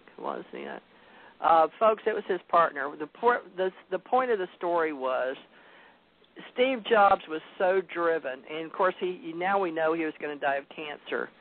But it was Steve Wozniak. I couldn't believe that my mind just realized they were both Steve. And I wanted to say, I thought it was Steve Wozniak. But I just was like, both of them were Steve? But do you understand, I've never put that together till now. But it is. It's Stephen Wozniak. He was Stephen Gary Wozniak, Steve, known as Woz, W-O-Z, an American inventor, electronics engineer, and computer program who co-founded Apple Computer with Steve Jobs and Ronald Wayne. Now, he was born August 11th, 1950, age 63 in San Jose, California. I was born December 26, 1951. Now, Tony, what's your birthday? January 24, 55. Oh, you and Janet were born in 55, or was she born in 54? Well, we're all basically, my husband was born May 16th, 1959, but we're all baby boomers, I guess one should say. We came after World War II, and we came during the time 1946 to 66. They put us in 20-year intervals. And 20 years, I guess, is the time they give us to be educated up till we're 18 years of age, and then 2 years junior college, and then they figure, okay, that generation, I don't know who decided 20-year increments, but they did. So we were called the baby boomers, and we made a lot of difference. And Steve didn't want to be as hard-pressed. He just wanted to have a good time and make a difference. And we have open source out there in the world, thanks to people like Steve Wozniak, but he did help co-found Apple. But there's Microsoft, too, and that's Bill Gates. And then there's Tim Cook and John Scully and John and Ronald Wayne, all these other people, too. And I'm just letting you know that in today's world in cyberspace, these are big names. And now there's Mark Zuckerberg, which you guys may not even know who he is. But Mark Zuckerberg is the founding father of Facebook. And we use Facebook to communicate, and that's how these people found me. So Tony and I are doing our best to share a new way and a new news and how we're going to see the future and all work together.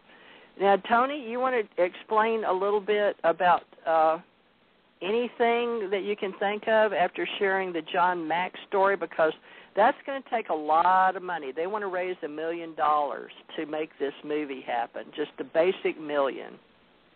Well, they're going to have to do a lot of promotion because there's a lot of people out there who don't recognize the name John Mack. Right, unless they were in the ET UFO community. Now, I've seen OpenMinds.com, and that's the sponsor of the IUFO Congress, I believe, working towards helping, this. And they're asking people in our social networks to assist. And, as far as endorsements, there's various people that have been alien abductees and ET contactees. Excuse me. And a lot of people have different views. Some of us may be alien abducted and have forgotten, or we don't want to think about it, or out of sight, out of mind. And then there's those of us that have been ET contactees with our eyes wide open and know that we were and share our information freely and feel like we're here to make a difference and have a voice in the social and spiritual communities. So, Tom, it's been hard-pressed for many years for him to come out. That's my husband today. He was a commander, as I am a commander. And Janet Carolesson, that was on here tonight, wants us to write a book about the commanders from a real point of view. You've heard a lot of things, and in our archives are stories that Tom and I have built on our truth. And I invite you all to go back and listen to them. Tony, would you like to share the next 5 minutes on your own? Yeah, like I was saying earlier, there's a lot of news going on, and you were bringing up UFOs. I think some of the UFOs that we experienced, some of this unexplained phenomena that we experience. I think some of that does belong to the U.S. government. It's especially some of the triangles that we're seeing. I think you can look at some of the technology that we have that's public that shows triangle crafts, and I think that we've gone beyond what most people know, and that we currently do have the technology for, because we reversed engineered from Roswell. I think we do have saucer technology here in this country right now. Right. We have some that are not of Earth origin, and we have some that are reverse engineered of Earth origin now. So these are things that we are graduating into, folks, to reality in modern day's time. That, yes, I agree with Tony. Now we do have the black triangles. We have the stealth. And we're going into the things we saw in Star Trek and Star Wars. And there is and always will be a war in heaven, so to speak, are those who came before. Well, that's how we got to the technology to where we can have such things as Google Maps, and where we can have technology from satellites that are able to pinpoint something as small as a dime on the street somewhere. We gained that through saucer technology from the crash at Roswell. Exactly. I believe that, too. And, folks, you can read my book called Roswell UFO Encounters by Teresa J. Morris and Taken Up with Thomas R. Morris. And I wanted to mention something else about that crash, too. You got to understand that somebody that's, or some civilization, that's as far advanced as they must be to be able to do the things that they do, wouldn't just crash like that. I believe that was intentional. That was intended for us to have, and intended for us to be able to remanufacture that type of technology. And I think that it just landed in our laps at the time it did, so we could go from there. Well, it's my understanding, as well as my husband's, that we set down 5 on the planet because we need those in order to send up the radio waves go in a straight line. And we have them placed on the 5 major continents on the planet. And that way we can monitor 24/7 from the planet, right, as we but also... One thing that we haven't mastered yet is as a human civilization, is the way that they can manifest. They can manifest from one object to another. They can manifest even to a figure, like that. That's because I believe, we currently have nanotechnology here in the world right now, where we can grow carbon fibers and that type of thing. I think their technology goes far beyond that, and they're able to actually intertwine materials, minerals, and they're able to mix that with biological. And I think what we have here is shapeshifter crafts that are able to go long distances and interdimensional, and they're able to heal themselves if they happen to get hit by a meteor or something like that. I think we have living machines out there. Okay. Well, these are stories I'd love to take up with you and others in the future. So we will create again another show, Tony, and we've gotten sort of away from our original intent of assisting all those out because so many people are doing that. But we're on our last 60 seconds, Tony. So why don't we take this up and invite people to join us again next Friday night, and we'll take some of this stuff up. And I guess I'm going to skip Saturday and have Sunday a spiritual day.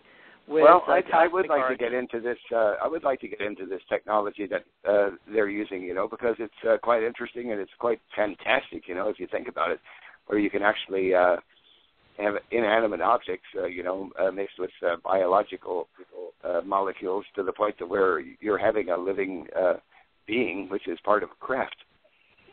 Okay. Well, we'll do that biologically and in the biosphere and outside in the universal levels. And I think, Tony, if you don't mind, it's been a wonderful day, and let's call it a night on the live action, and the last hour is archived, but if it's okay with you, we'll I appreciate your husband coming on, and I appreciate, like I said before, the service that he's done for the country. Fantastic. Well, thank you. And now, folks, we're in the Ace Folklife archived portion, which is just an hour that sometimes they allow us to have. And it really depends on when we have the energy and if we're in the middle of a discussion. Sometimes we do and sometimes we don't. So, this is a time when if you ever want to come on and share, we can put it on the end of our archive that certainly stays a part of this show, just so you know, in the archives. And we give many, many hits, and we have other companies and other websites that pick up our show, and then we're on iTunes as well. And then we'll embed these on our tjmorriset.com website, and then I am tjmorrisaco.com, as well as teresajmorris.com and teresajmorris.org. And then Tony and I are working together on acocorp.org in our press club. And I saw Steve didn't return back, so he probably has something to do. He could only stay a few minutes, and so we invite Steve Omar back as well. And Tony, I know I can do 7 nights a week, but I'm trying to adjust where I have at least 2 nights off. And right now, it just depends on which nights people say they want to come aboard. And do you have a particular night that you want to schedule in the future, or do you like Friday or Saturday, or does it matter? Because I've got Saturday out for right now. For right now, during school hours, Friday, Saturday, and Sundays work for me.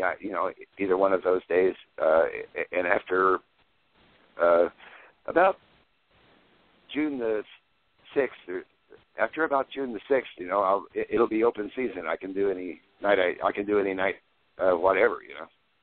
Okay. Well, I don't know what to tell people other than we're in our 3rd season. We began officially live on the air with Blog Talk Radio in New York on June 3rd, 2012. And it's interesting, we began in 2012, just for the record.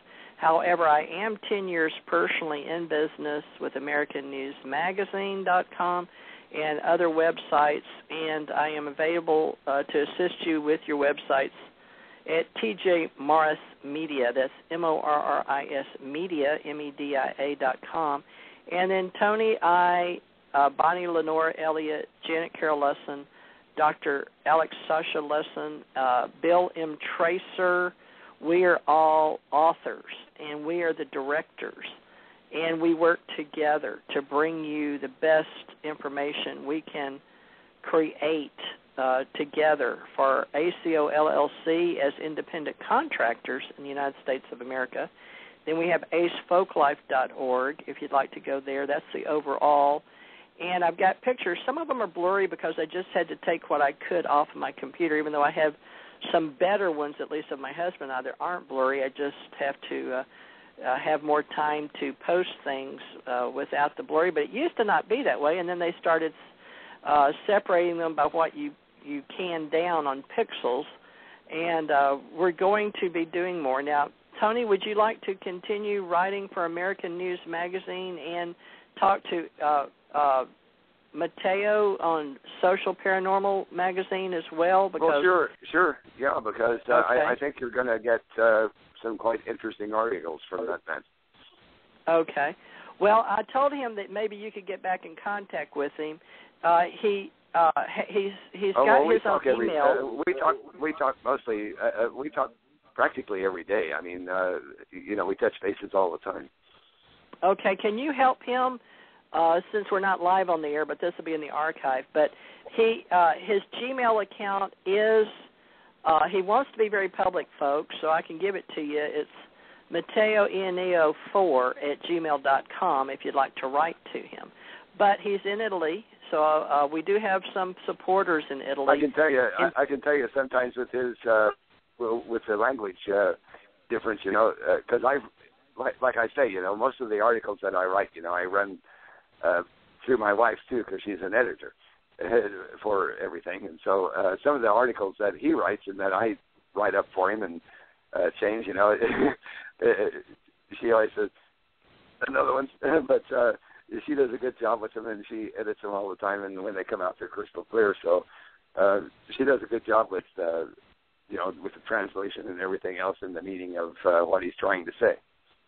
Okay, good. Yeah, because I believe he has a voice transfer, and he's made himself a YouTube, and I told him I would mention that. So would you please make sure that he knows we did talk about him? Oh, yeah. And folks, he is on, now he's on tjmorristv.com, and he's made well, it's like I've told you before, I really have a lot of confidence in him and his work. I think he's made some strides that even Richard Hoagland hasn't made. When he first came out with his couple of books on his findings on Mars, like with the face and Cydonia and all of that, this man has really done a lot of good research on Mars, and he's made some quite startling discoveries. We don't have the time to do everything, folks. Nobody does. So we don't mind when you have a particular niche and you want to join our group. Tony and I have agreed that it's $3 a month, and that's $36 a year. And we will help you, at least make you aware of our group and people and our own inside trade secrets. But some of them we can't tell. Even Bonnie won't really share some of her editing ways, as she calls them, trade secrets. But as much as we can, we will help you get your book done, your website up, and all of that. But we do. And I will say one thing about Bonnie when she works with new authors. What she does is she tries to educate the authors, because usually when you work for somebody, they're going to have they're going to have more than one book. They're going to have probably 3, maybe 4, in the long run, or they've got aspirations of doing that many. But what she tries to do is she tries to educate these people in the editing business and how they should present their manuscripts, and she tries to bring them up to par to where they need very little editing at all. That's good. And Janet's working with some people more in the ET community, and Bonnie's working with a lot of authors, and especially paranormal romance and metaphysical. What is that, sci-fi, or what are those that she's helping some of these young boys? One was on the show one time, young man. And, well, she's got sort of like a guy that she just finished up with. He was working on a book that was sort of like a Battle of Galactica sort of a story, where there was a lot of battles going on, and she finally got through that one, and they worked back and forth to the point to where they got a good product out there that he can promote and sell now. That's but, good. In the beginning, he had too many battles and not enough storyline, and so we had to work on that, and we had to build that up, to where he actually had a concrete, good, solid book out there now. Good. Well, these are things, folks, you learn from doing, but it's nice to have mentors and consultants, and we are agents, consultants, and organizers on your book, on your website, on your video, and even sometimes on your events. And then we have conferences that we can meet you at. And I've got something coming up with various people. It depends on your genre. And I work in many genres, as does Tony, but we come together in content, broadcast media, and in our Ace Folk Life for archiving purposes, and for website building with TJ Morris Media, and then for entertainment purposes, TJ Morris Entertainment. And my name is Teresa J. Morris, and Tony R. Elliott is handling our Southwestern region for mainly helping people with content and also our websites. He's the editor on our major web pages and our e-zines and our magazines, and we're working together, and we'd like to invite you to join us and share your life story. And we're also have been working with other producers out in California, and I'm just getting involved again with all the things I know how to do including commercials and movie making and documentaries and podcasts and all of that, along with books and DVDs and CDs. And we're trying to do it all at one time, which isn't easy. So I'm going to do what I can. I've got to work with products internationally and import and export as well under my own brand. And we're looking at helping people with their associations, their corporations, and their organizations, whether they're profit or nonprofit. And institutions aren't bad, just like Facebook isn't bad. It's a place to go and meet other people. And we're working with people that like to create and co-create and work in teams. So we're always looking for teams. And, Tony, if you have anybody that wants to write or make commercials or DVDs or put YouTubes out there, let us know, and we'll all work together. Is there any particular point? Tony, have you been able to go to any of our websites like American News Magazine or New News lately? Well, I've kind of been pretty busy this week, only because my Hotmail account, which I use for most of my business, got hacked into, and I wasn't able to access it. Yeah, and so I had a big problem with that, and I'm just getting back to normal as far as that site's concerned. And I was afraid there for a while that I might lose the whole thing, but I can get it back. And, what about your Gmail account? Is it okay? No, everything else is fine. It's just somebody got into my Hotmail account. That's on Microsoft Explorer, and it's odd that we've had people on both sides in our browsers, our Yahoo and Google right now, folks, and AT&T joined with Yahoo, and we have Microsoft and Bing, and we have Google and YouTube, and I guess I'm using Google Chrome the most, and then, of course, those in web development, a lot of them use Firefox, and if you're familiar, and I used Firefox for years. And I even got where people were loading so much malware or things on my Firefox, I had to take it off. Unbelievable after all these years, but because they kept upgrading and all of that. But people would know when you download it to attach to it, and it's unfortunate. Yeah, there's a lot of same thing with Yahoo and a lot of the malware. You name it. Mm-hmm. Or what do they call that, shareware, and all the advertisements. Oh, man, it's just gotten to be unbelievable. Yeah, and believe it or not, it's hard to believe, but some of the nastiest sites as far as bugs are concerned are some of these educational sites, like some universities and colleges. Oh, wow, because the kids put them in or hack them in or whatever. I don't know what other it is, countries but, with their advertising. It seems like you can go to some university site or some local college or something like that, because I know my daughter's in college right now, and I notice every time that she goes, because she has to go there, for some of her tests and things, but every time she goes there, she acquires a lot of spyware and viruses. Wow. Well, so educational sites are sites that people should be aware of to where they're going to get infected. Amazing.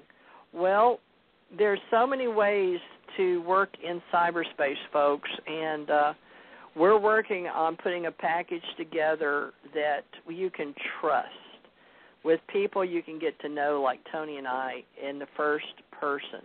Now, a lot of people want to know me on LinkedIn, and it used to be the biggest and best place for professionals. And so you sort of thought, well, if you're a business person in New York, some of the producers and people that actually videoed me, got in contact with me through LinkedIn. And some of my work was actually doing psychic readings with tarot card deck, which a lot of you may not believe or understand, but it's getting to be quite a reputable type of thing that even some states are licensing various people just because it's a type of, some people call it entertainment and others a form of counseling when there's not enough people out there to just help each other, listen, and help for direction. So that's just something, but right now I don't have the time I can put into that, So we're looking at our programs, our products, our services, and breaking down our projects. And we've got so many out there that as investigative reporters in cyberspace, we are not your mainstream, and proudly of that. Tony and I don't work for CNN or ABC or NBC or CBS, but there are companies and radio stations and television stations out there. But now that we've got so much in cable and we have direct and dish, and now I've noticed everybody is going into public relations, marketing, and advertising because of cyberspace and our telephones and our iPads and our tablets and the way that we communicate, that now everybody wants to know how to track you. It's gotten to be a one-on-one. They're tracking you inside all these electronic things with your GPS and your global positioning system. And I've seen Google cars running around out here, little cars with a little antenna, and tracking all our work. Right here in my own little bitty rural town, zapping by me going, wow, that was a Google car. It said Google on the side of it with an antenna, a big thing on the back of the car. Have you seen one of those yet, Tony? I might have. May have in this big city or whatever. But they want to make sure they're Google mapping, and that, I'm over here in Prentice, Kentucky, and I'm going to work hopefully on Tuesday to help a lot of the local businesses, and I've got the Ohio County, Kentucky network, if any of you people are listening, or will come back and listen for the archive for my husband's happy birthday today with all his relatives that have known that today is his birthday. We thank you. Drop by Tom Morris. There's at least 3 of them. And he forgot some of the words because he's not big on going on internet, and that's why I wound up with so many Facebooks. I used so many in the old days. You remember, I've been online at least 10 years. And, I made Gmails and Yahoos, and, oh, my gosh. Let me see here. I've got Gmail, Hotmail, Live, Yahoo, HughesNet, AOL, LiveJournal, WordPress. There's another Gmail, another Yahoo. All these websites, Tony. Emails. And each time I would make one, they'd offer me a Facebook or something. So they were all connected. And if you had an email, you could make a new Facebook. So that's how I wound up with so many. And then I was learning all about social networks and watching them grow. But Facebook didn't come along, I think, until 2006. So I still had all those emails when it came on board. And I got with GoDaddy began in 2001, since we're in the archiving area. So a lot of people may not know how that came. And there was Network Solutions. There was DARPA. We went through DARPA and Network Solutions, and now Web.com bought them. And a lot of these out there, like Bluehost, and then there's the cPanel out of Houston. We like the little panel. But there's all kind of information out there, and I've lived through it, folks, and I've grown with them. So I have a first-hand understanding. But we're all learning to use WordPress, and WordPress, like Firefox, to build. There's Firefox and then WordPress.com. Now, Tony, a lot of people that are anti-government or think they put everything, don't pigeonhole things and don't be absolute. Think all things are bad because you're using them out there. Like my dad, rest his soul, wouldn't even have internet, and Well, I'll tell you one thing about it. I'm in the business of writing about conspiracies. I'm in the business of investigating what's going on in government, and I've found out a lot of damaging things as far as the administration and previous administrations, and that's what I do. I know they're watching me. I know they keep track of everything that I do. There's not much that I can do about that. And they can, as far as I'm concerned, they can watch whatever I do. They can come down on me or whatever, But my job is to educate and enlighten as many people as possible, and that's what I'm going to continue to do. Right, and it's content, and they have both pros and cons, red and blue, but I mean, black you and don't white, have to do what I gray. do for them you don't have to do what I do for them to monitor you all the time. We have monitorization going on everywhere. We get monitored by the NSA with our phone usage and our internet usage. We get monitored by the CIA in other ways and means. We're monitored all the time. We're on the street because we've got street cams. We got audio devices with some of these street cams. So, and we also have them in businesses and everything that we go to. So we're in a society right now, a Big Brother society actually, where we can everything that we do and say is monitored, and somebody knows about it. Right, and a lot of people say they're off the grid, but they have a phone.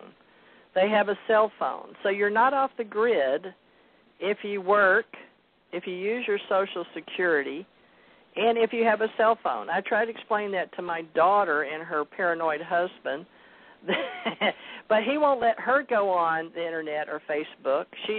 But he does. And I'm like, that's double standards. But he's the one paranoid and beats her up if she does it. And she's in that battered wife syndrome thing, and we've been dealing with that too, folks. And it's sad and unfortunate that we're not all perfect, and we think that if we have children and bring them into the world that they're going to be perfect. And believe me, it doesn't matter how much you train them, educate them, send them to church or whatever. Everybody has their own mind, their free will, and their free choice. Do they not, Tony? Yes, they do.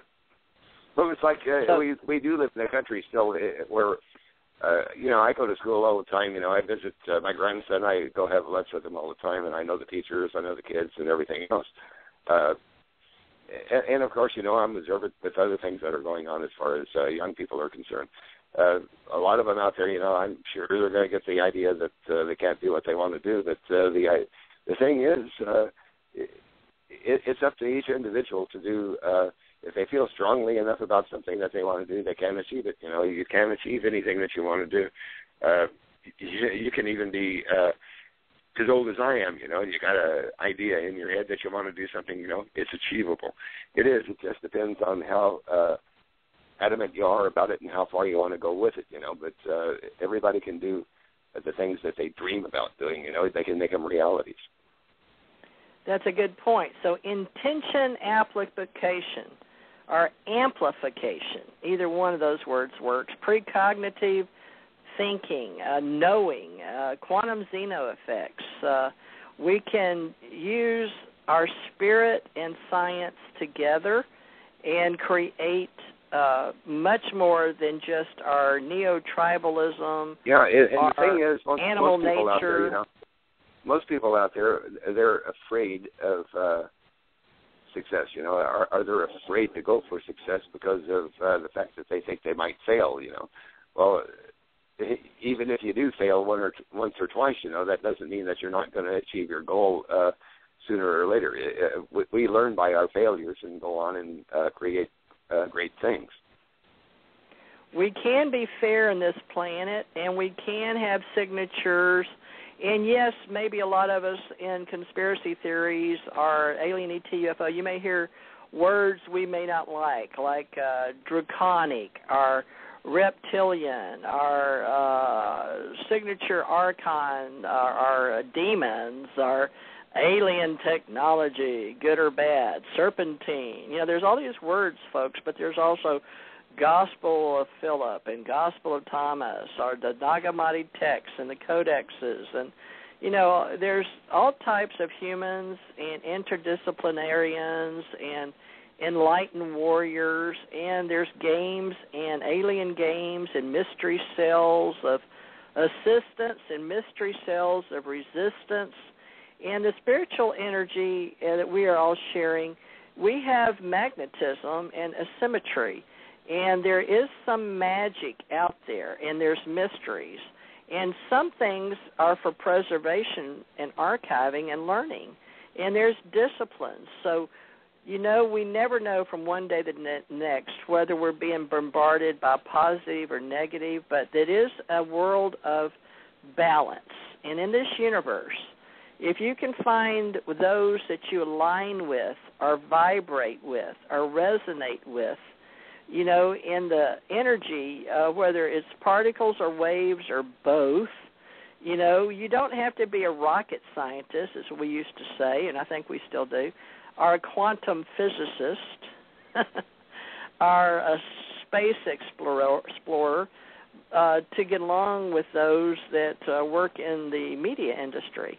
Now, there's going to be public and private intellectual property issues coming up in the world, and remember, attorneys are there to make money in the system, and that's why they wanted to be attorneys. More than likely was either to change the system, be a part of the system, or make money in the system, but either way, it was a job. We used to say doctors, lawyers, or Indian chiefs. I never could figure out when we said Indian chiefs. I think it meant corporate presidents. I'm not sure. In the white Anglo-Saxon Protestant energy I grew up in the southern part of the United States. But do you remember we used to talk about that? You want to be a doctor, a lawyer, and I don't know. Did you ever hear that, Indian chief? What do you think of that, Tony? Did you ever hear that? Where'd that come from? Yeah, somewhere along the lines I have. Me too. I was like, what? I'd hear people say that, and I was like, what do they mean? So there's things we say outside of consciousness, and then there's theories. And one of them that a lot of my friends got into was C.G. Jung, but it's Jung, but the J is pronounced like a Y in psychology. And theories of discussions of the psyche are the soul, and P-S-Y-C-H-E, just the structure, and called soul. But the ego, the shadow, the anima, or anima, the animus and self. And so you're going to hear in the future many, many words that we share in investigative reporting and studying the progress of those on the planet, and hopefully in the future have a necessity to study everything that is of space and in the universe. And we're calling that, for lack of better words, with the study of metaphysics, cosmology. And we're coming upon an age we call the golden age of cosmology. So, Tony, I know you're good for any kind of discussion in the cosmic consciousness. So is there any particular educational-based personal experiences with ancient wisdoms and New Thought teachings you think we should try to discuss next week when you come back, or just start with I'd like to touch a little more on this feminine influence that I talked about. You might have even forgotten about it, but I talked about it some time ago, that a lot of the hieroglyphics, there's a lot of evidence that females were in charge in the past, and I think that's something that we should delve into. Yeah, the goddess energy, there's always a mother and father, and folks, common sense will tell you when you talk about God, the Father, the Son, and the Holy Ghost. I think a lot of that has to do also mother? with the fact that a lot of things aren't working today like they should work, is because we're not getting into the program, we're not going along with the system like it was supposedly supposed to be in the first place, Everything in the first place was governed by a feminine influence. I think a lot of the trouble that we've had in the past with some of the things that went on in Rome and some of the things in Egypt and you name it, it had a lot to do with eradicating the female influence. Right. Well, maybe you can write us up an article. I see on the New News, I put up a New Messenger, my Trees of Ascension book, and I think that was May 12th, so you may want to look at that, folks, The Symptoms of the Shift. There's an article. And then, Tony, I don't have one on the New News since March when you did us one on Vladimir Putin. Yeah, I have several that I've published since then. I just haven't been over there to put it up. Okay, well, you remember, just hit post or page. If it's important, make a page that you think that it needs to stay. But if it's a post, they get right on our front page, folks. We list it by our post first. And so if you want to have an article that you think is important, add, if you've got a picture or photo, add it with it because it displays better. Go to your downloads or go to Google Images and, copy and paste or download it to your computer in your photo files. And then when you post as a contributor, you can hit the media button and add, or it'll ask you to add a photo. Tony, do you do that automatically? Did you figure out how to do that in WordPress for you? Yeah, it's just one of the things that you just get accustomed to, and then you just do it like an everyday thing, you know. Okay, well, if you can, now,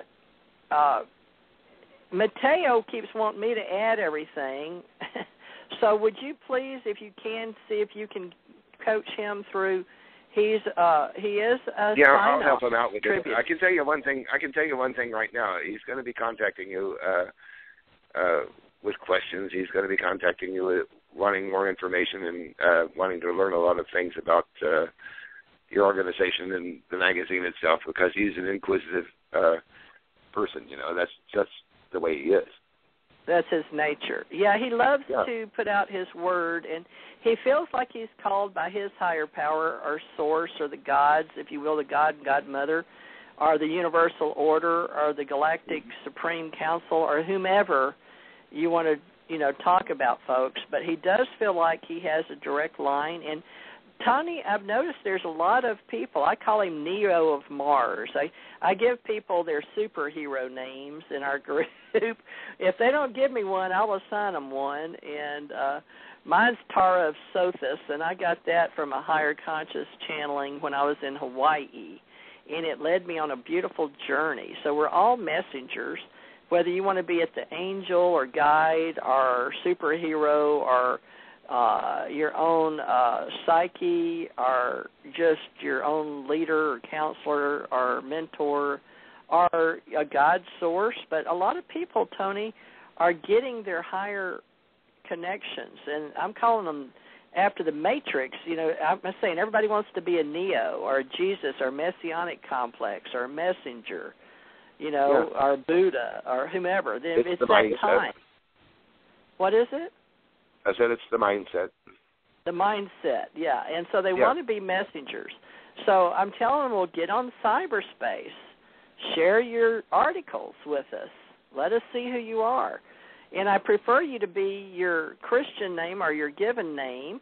And some people have pen names as writers still, or avatar names. But you're going to talk to me, I'm going to know, because I'm going to put you in there unless you put in there. And a lot of people I've been deleting because they look like they're just paid content providers that doesn't make any sense to me, which you've seen. I went from 1,600 to 1,800, from 800. I worked on them. It takes hours, folks, to get rid of all these postings that you don't see.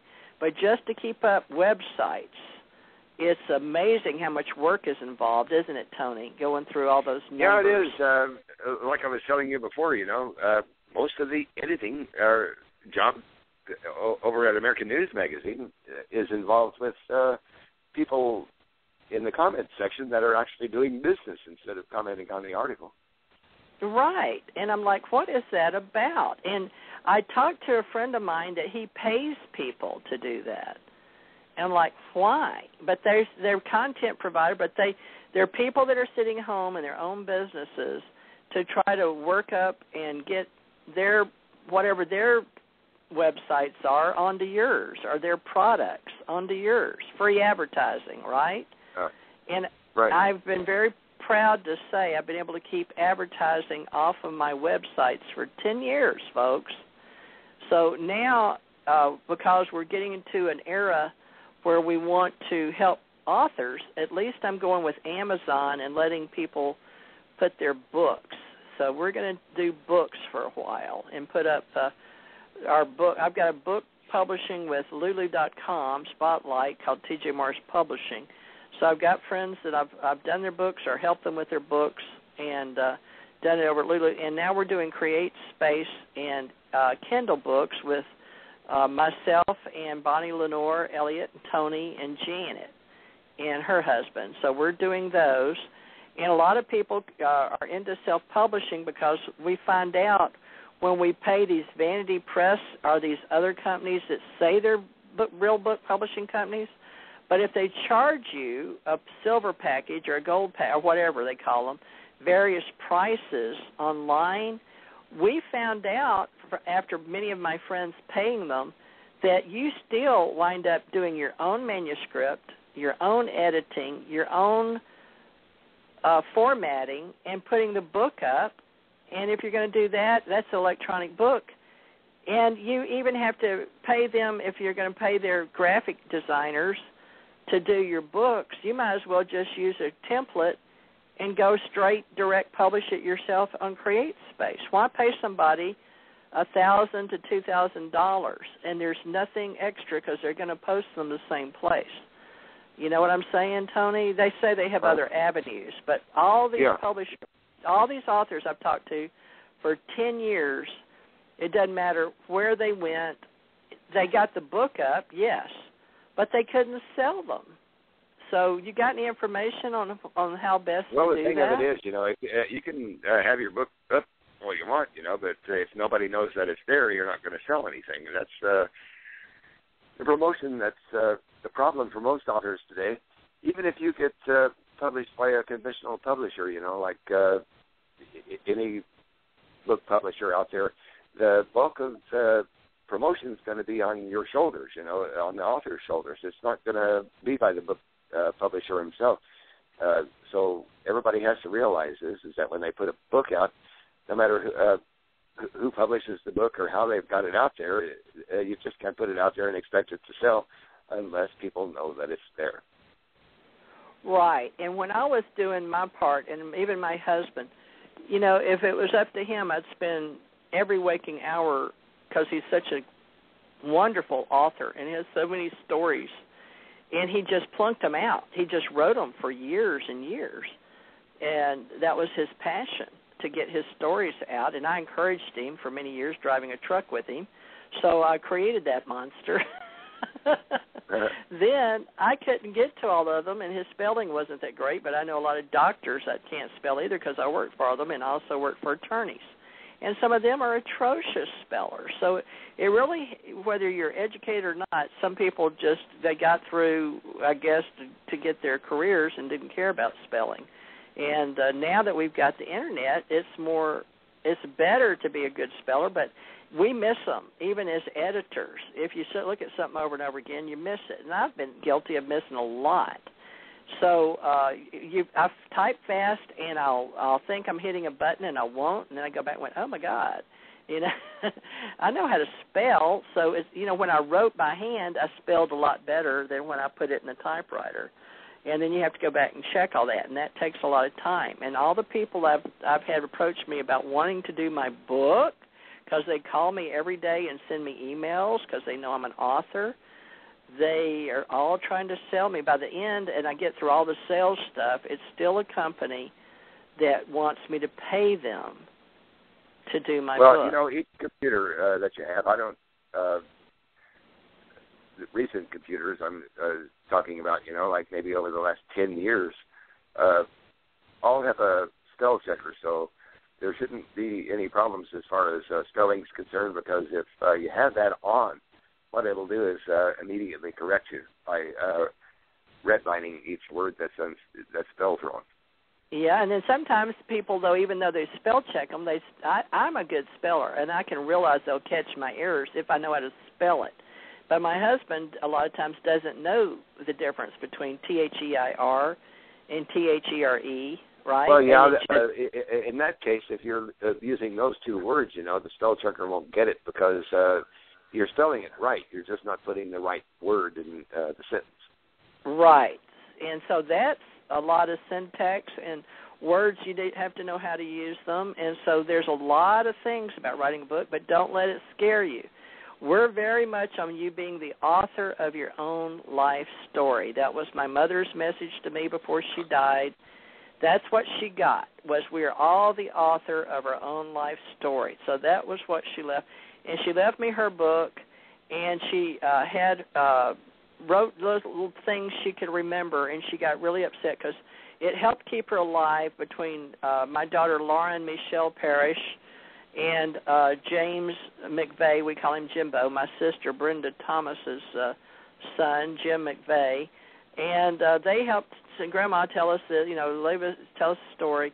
And so she would write these articles, and then she put them all in a book. It was the only book, and now it's called, and she had me redo it. She made 50 copies. He made her 50 copies and paid for it just to get her little book out, and they did it in Palatino type. And she was very proud of it, and she sent everybody one, the grandkids, before she died. But she gave me the copy and said, I want you to republish it. And while she was alive, she picked out my logo for my company, so she wanted to leave, encouraging me to have an e-book publishing company, which I did for her while she was alive. And she renamed her book Good Old Days in Louisiana. And I put her picture on the front, and I went through Lulu.com because it was fast, quick, and I was dealing with somebody dying. So she, that was in 2008 and 2009. We worked on that, and then all the way up till she died on May 4th, 2011. But at least we got her book. But, even her friends and stuff didn't really want to purchase the book, which, that's amazing to me, that when a person dies and they want to leave their memoirs, some people don't care to even purchase the book, right? So even if you put a book out there and leave your life story, people may or may not be interested in your story. But I don't let that discourage you, because Bill M. Tracer on our Sunday show, I encouraged him to write a book because of some articles he was sharing with me on catharinosis on our show. And he had been working on a book for years with his partner in Memphis, Tennessee. Davy Jones Locker is David Edward Jones, and they've been working forever on this book for years, making it a dictionary, and they were both Google Trekkies, Star Trekkers, sweet, sweet guys, and so they never would get around to it. But because he came on the radio show, and it was during the time when his mother was passing that he didn't have the time, but right about the time he started on it and she passed around Thanksgiving of last year, but he finally got it finished, and he was so happy that he dedicated the part of it to me and used my name in the front of it, which I'm very proud of, folks, because he felt like I helped him get it done and organized and pushed him to do it. So sometimes maybe we just need a little encouragement to get it organized. And even if we're smart, he's got 2 degrees, folks, masters. He's been going to conferences for years with his artwork where he could market it. Well, I can tell you one thing about writing books. You were talking about some mistakes that we make and everything else. It's like you can be a English major, and you can know all you know about English, and then you try to write a book set in perhaps the 1700s, they're not going to be talking correct English like you're going to be putting it down, if you've got that type of education out there today. So that's where high educated people can make mistakes as well, because they don't adjust the way they write and what they say in accordance to the time period. Yes, and this is something I need to discuss with you about what we're doing with the 3-book process, and we had said we would get back with each other. But, Tony, and I don't mean any disrespect to you or your wife or what we're doing. It has nothing to do with lack of respect for what we're creating, but I really want to pay attention to it with our 3-book and our trilogy, each having a book to start in a casing that Bonnie knows how to do and create for us. But I have been... It seems like as soon as I committed to you and Bonnie that night, my whole world, 24/7, I was hardly getting any sleep. All of a sudden, everything got so busy. I had never been that busy in my life. So be careful what you commit to, folks. The same here, because when have I ever been hacked? I just happened to be hacked, during that time. So, and that put me back immensely. Yeah, you try to commit to something and to people, and it's not from disrespect or lack of wanting to or lack of being humble, but all of a sudden time on the planet required me to wear several hats, including my corporate CEO, my founder hat, my organization. I had to go and visit various radio stations and do a lot of marketing and promotion, and in my husband's business in the produce. He loves to sell produce in the summer and meets a lot of people out being the farmer with his little Him and his sister have been doing that for years. They have a little family business, and people count on them. And even when I go into restaurants, they don't say, "Hi, TJ, how you doing? You're a great author, and I want to read your book." They say, "By the way, how many watermelons you got?" And it's not even my business. But they look at me, and because it's local, they see food. They don't see books or radio show. They see when can we get peaches? TJ, and the Mexicans in town with the Mexican restaurants and the Chinese restaurants, they want to deal with me. My husband is the one, it's his business, and he sits there and deals with it in the hot sun and the people. But because I'm out there, I'm a woman, and I'm tall, and I'm talkative, and I'm PR type, they want to deal with me. And I'm like, well, it's actually Tom's business. And they'll say, "Hi, Tom, how you doing?" And then they'll start talking to me again. And I'm looking at him going, well, but he knows I know all the answers, and he could care less, But I really want him to talk about his own business. So just know that when you've got a small business and you're out there in the public, get known for that. And then if you want to, say, "Oh, by the way," because Tom never mentions these books. And then I'll say, "Oh, do you know, by the way, he's an author, and he has some books, and you can find them on Amazon.com. And people get on to me all the time, including Janet today. She says, "Be sure and mention your books on your radio show. I never hear you mention your books." So people go to my Amazon.com or Lulu.com, either one, or even some of my websites, and push books. If you see something, I'm starting to push. Right now I'm on a new news, and I don't see how to get my books, Tony. They're not. So we need a books thing. But go to Amazon.com direct. Punch in Teresa J. Morris, THERESA J MORRIS as author. And you should see a lot of books, and some of them aren't even on the author page. I've noticed you got to go in and update those, which I haven't done. And then Tony R. Elliott, ELLIOTT. It's 2 T's, right, Tony? Tony R. Elliott. That's right, yes. And Bonnie Lenore Elliott, or just Leonore. Isn't that right? Some of them are Bonnie Lenore, ELLIOTT. Right. Now, doesn't she have some just Leonore Elliott? Yeah, she does. Okay. So think about that, folks, and then look at ours, and if you like them or you want to do something or read about them. And then tell Bonnie to make sure her authors update their author page. Tony, have you updated yours lately? No, I'm bad about that. No, I haven't. Okay, well, me too. So all this stuff takes a lot of time, but we'll get it done. And then, Tony, I've got World Information Network and Planet Information ET work, and TJ Morris ET Radio and TJMorris.tv. And, folks, it's taken me many, many years to build this up, and a lot of money. I'm not going to kid you. A lot of money. And it's taken time. So if you want to start slow, you can have all the tools I have, and start slow and just put a little bit of every month. But if you don't have that kind of money, then just join us for $3 a month. Tony and I, we talked about $5 a month, which we thought wasn't that much, didn't we, Tony? Yeah. But we figured on PayPal, if you just do that, then we can at least put your name out there, or a little, just help you. And get to know us on Facebook, find us. And if we don't have the answers, we'll send you to one of our team members that does. And then if they charge you for their services or whatever, that's between you and them. But at least we can put you in our network and, just find us.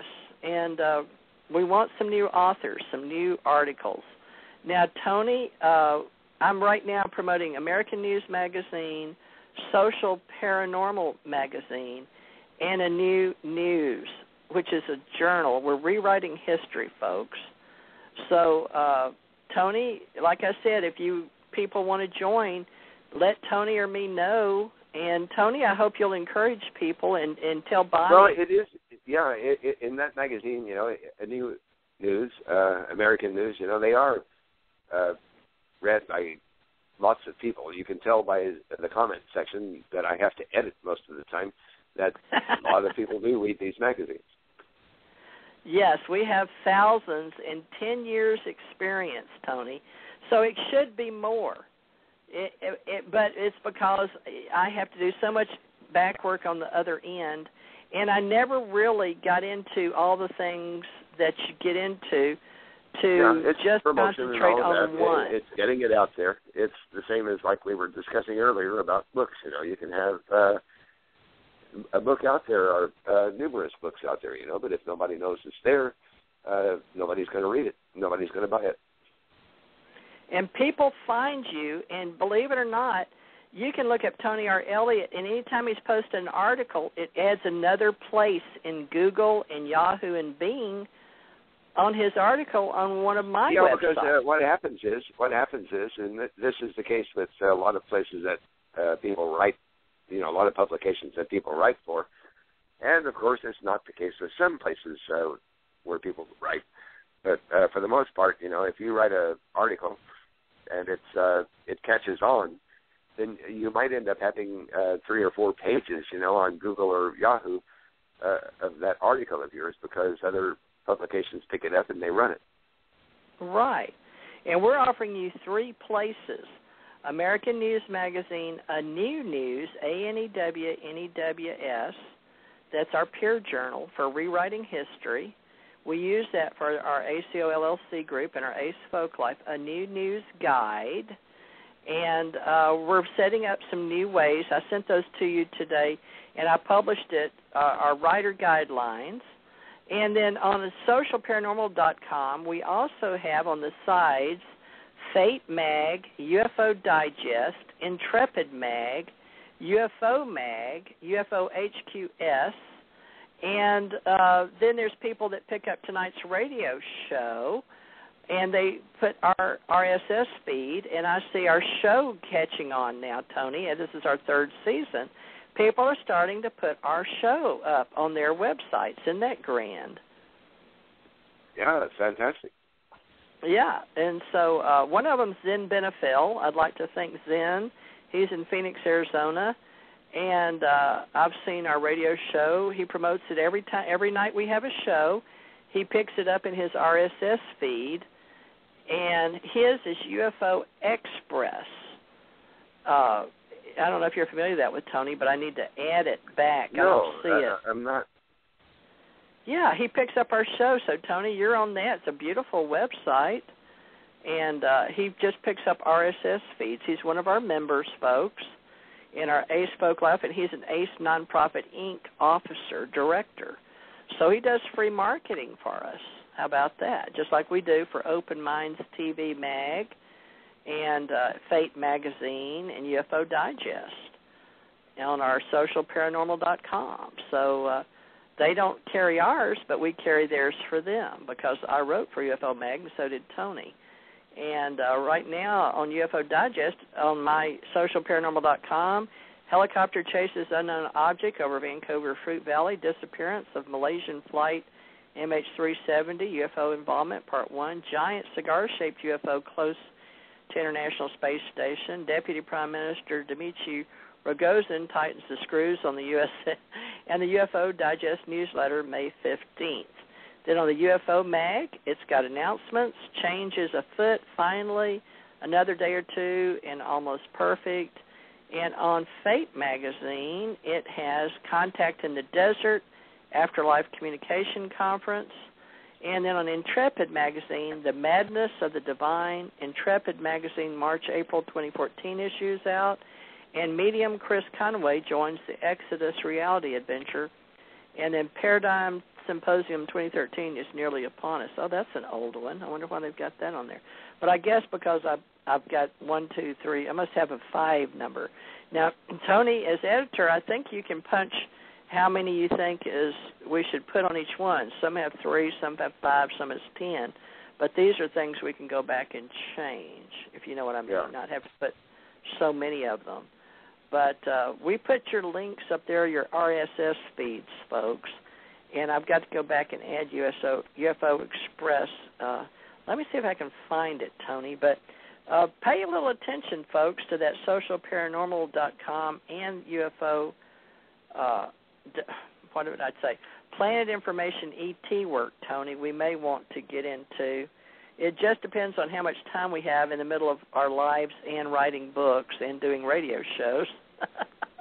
And then we're going to be getting into doing videos. And now your wife's already doing YouTube trailers, and then Spreaker and some of the other affiliates and radio shows are picking up our shows, Tony, and putting them on YouTube for us.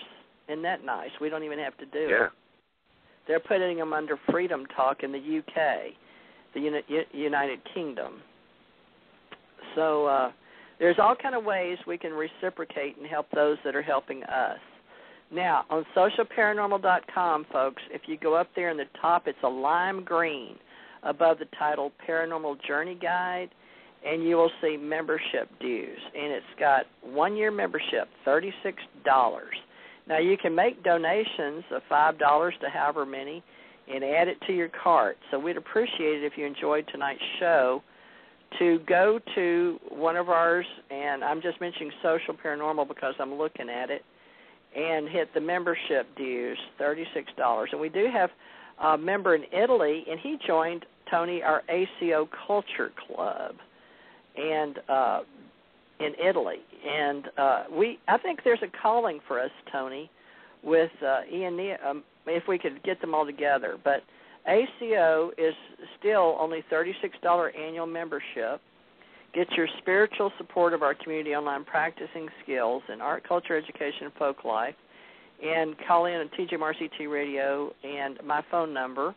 And that's still only $36 a year. And I know that I haven't been good about marketing and advertising for people, but now because I'm in a new world, in a new time, in a new place, in a new space, as of May 16th, you heard it right here, folks, I am going to be sharing and asking all of you to start supporting us with the basics just to support the overhead, which we keep low debt. You can ask Tony. I haven't charged anybody anything for years, and now all I'm asking is a small amount just to help pay for the magazines and the radio show and the free information, because all these people out there are starting to do that now because the donations, and we have a profit and a nonprofit, and we hope to have a meeting where we meet annually, and we've been thinking about that for a long time but haven't had the financing. So this is one way we're coming up with it, to ask for support. And then Tony, myself, Bonnie, Janet, all these authors can come and do a little talk and talk about their book. And then we can also meet at the big, huge conferences like IUFO Congress in February. That's every year. It's rather expensive. Not everybody can afford, but they've had thousands for years.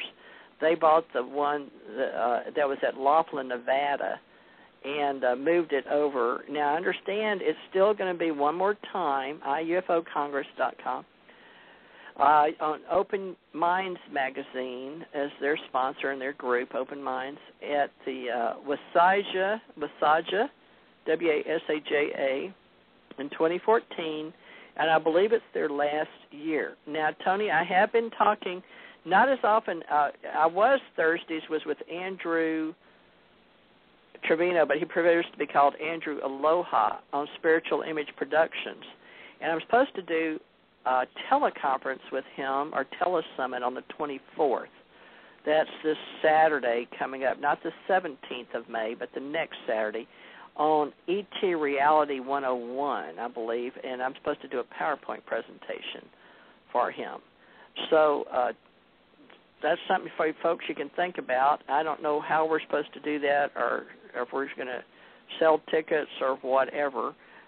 He hasn't really given me instructions on how he's promoting that.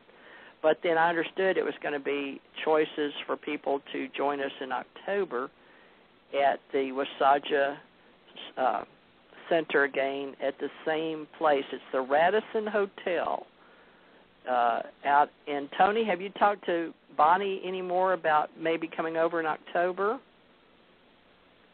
Yeah, I think the October one sounds doable. Okay, well, I don't know it for sure, and I was leaving that pretty much up to see if Andrew wanted to market and promote it and make it happen himself. And Janet wanted to in 2012 sponsor that, and because he's actually one of our people in Arizona, he may or may not, he's supposed